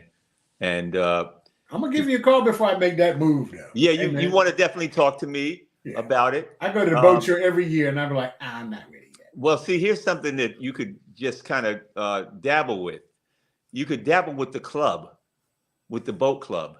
That's right. You could be like a partial owner. Well, it's the thing about the boat club, which is good. You just reserve a boat for the weekend or for the day, or the weekend, whichever you want to do. You pay your monthly membership, and you can whatever boat you want, whatever type of boat you want that they have, you can get that. Let me get the 100-foot one. They don't have too many big boats. They don't do big boats. I'm pretty sure it's like 30 they do footers. I think the biggest they do a lot of pontoons, right? But they do ski boats, lots of ski boats, and just deck boats. I hadn't seen any cabin cruisers, but maybe depending on where you are on the lake, I was going to say, don't leave me now. I want to know about the cabin cruiser. Cabin cruisers, that's what mine is. I know what it is. So I've had that. I bought that. 06 was a good year. It was a good year for me. I hit them number one positions. Okay. Things was happening. Life was good. I was at J Records and things was happening. I was actually still coming off. I was coming off of my Warner Brothers contract. Yeah, Warner. My first boat was at Warner. Okay. After I left Warner, that was my first boat. I bought a 90. I think it was a 98. It was a 98 24 footer. And I kept that for about 4 years, and then I was ready to upgrade. Right. I got on a friend of mine had a big 28 footer, 30 footer, and I went out with him because I was a biker boy at that time. I was still riding motorcycles. Okay. Yeah. And y'all can have that. Well, it was just for the moment. The motorcycles was for the moment. Yeah. And I was a dirt bike rider as a kid, mini bikes. Okay. I was one of those kids riding around the neighborhood. New Jersey, how are you riding around in you tell your mama you're going to ride on the sidewalk. Okay. Until you get down the street from the house. Okay. And then you jump in the street. That's what's up. Well, brother, you know what? I truly I am honored. Man, we done did 3 hours. I appreciate that you took the time. I know you're busy and you still work. You're still busy in the business, and you're not just doing, here. I mean, you work in projects all the time. So thank you for taking the time out to get on the show. I just want to let you know I truly appreciate it, brother. Man, I wanted to be on the show just to chop it up with you because to me, this was more like you and I going to dinner. Yeah, we did a lot of that. Like we used to do. Right. Go to dinner, have food, have drinks, sit and talk. Right. But this was more personal. Right. Because it was, kind of microscoping my career and your career as well. So it was a pleasure for me to do it. Right, and I'm sure Lorenzo gonna go back and look at him and is like, man, because he was like, man, I'm mad that I can't be there tonight. But he was, I mean, because he he does work he works two stations. He works in Miami and Orlando. Right. He's on Star up there with Elroy. And congratulations to him because they had some great numbers. Yeah, and I saw their numbers. Yeah, and Elroy got elevated. Yeah, they're number 2 in that marketplace. I saw that today. Yeah, that the numbers were good. I was ready for him. You know, I'm a research guy, so I saw the numbers to CFB. I was like, let me congratulate Lorenzo tonight on the numbers that they came up from where they were. They had a great book, and congratulations to him because he's new over there with Elroy, and Elroy's new to that company. So hats off to both of them. I remember I used to work in that place. you were in Orlando. Yeah, I was at CFB. You were there with Michael? No, Michael came right after I left. I was there from 2003 to 2006. I was there with my boy Kevin. Kevin, what was Kevin's? Kevin worked at Radio 1. He left Radio 1 when I left Radio 1 to come down to Orlando. But Steve was the operations manager. I know who you're talking about too. I know Kevin. Yeah, Steve was the operations manager. Holbrook. He was the operations manager. Holbrook, right. Holbrook was operations manager. Finner just said, great show. He enjoyed listening to us. I truly appreciate it. Oh, man. Finner, thank you, man. I appreciate it. Enjoyed sharing that information and the good times in the business, man. Mr. Miami said, brothers, have a blessed day. Good evening, peace, and Soul Train peace. He gave us the Soul Train peace. Kevin Gardner, thank you, Jerry. Kevin Gardner, that was the guy. He was the Kevin Gardner. That's right. Kevin Gardner was down there. Thank you, Finner. I truly appreciate it. But thank you. When you come to Atlanta, let me know. Oh, it's coming. It's coming. I don't want it to be. I want to get down there before the Black Legends, Radio Legends. I want to get down before that because that's not until October. Yeah. I'll definitely be there. But I'm definitely there for that. Because me and Jeff coming in there talking big shit that night. We already said, me and Jeff, we laugh about it. We said, man, we get up in there that night, we gonna talk plenty of shit because we know the show is hot and it's just a minute away from detonating outer space because it's so good. The show is great. I'm gonna check it out. I'm definitely gonna check it out. Do me a favor, man. Go ahead. I'm gonna throw you into the green room for a hot second. I'll be right there. Okay. Once again, thank you, and let me sign off on this thing, and we'll talk in a second. Sounds good, man. Thank you for having me. Thank you, everyone that tuned in and checked in. Thank you, and God bless. And let's just keep living and enjoying life. Absolutely. Hold on now. Ladies and gentlemen, that was my man, AJ Savage. And of course, we do this each and every week. Shooting the Breeze Conversations with the DJ. I've got a lot of good people coming down. I'm talking about the brother that ran Black Entertainment Television. I'm talking about the gentleman that we just talked about, David Linton. We got a lot of folks coming down. I've got my girl Myra coming down. You name it. I've got some actors. I've got some comedians. This is going to be a fun show each and every week. And hopefully Lorenzo will be back next week. We're praying that he will be back next week. Thank you, Sherry. It was a great show. I truly appreciate it. When you get an opportunity, hit the like button, hit the subscription button, as well as the notification button if you're on YouTube. Shout out to the Miami Sports Network. Thank you for having us aboard on your platform. We will see you next week.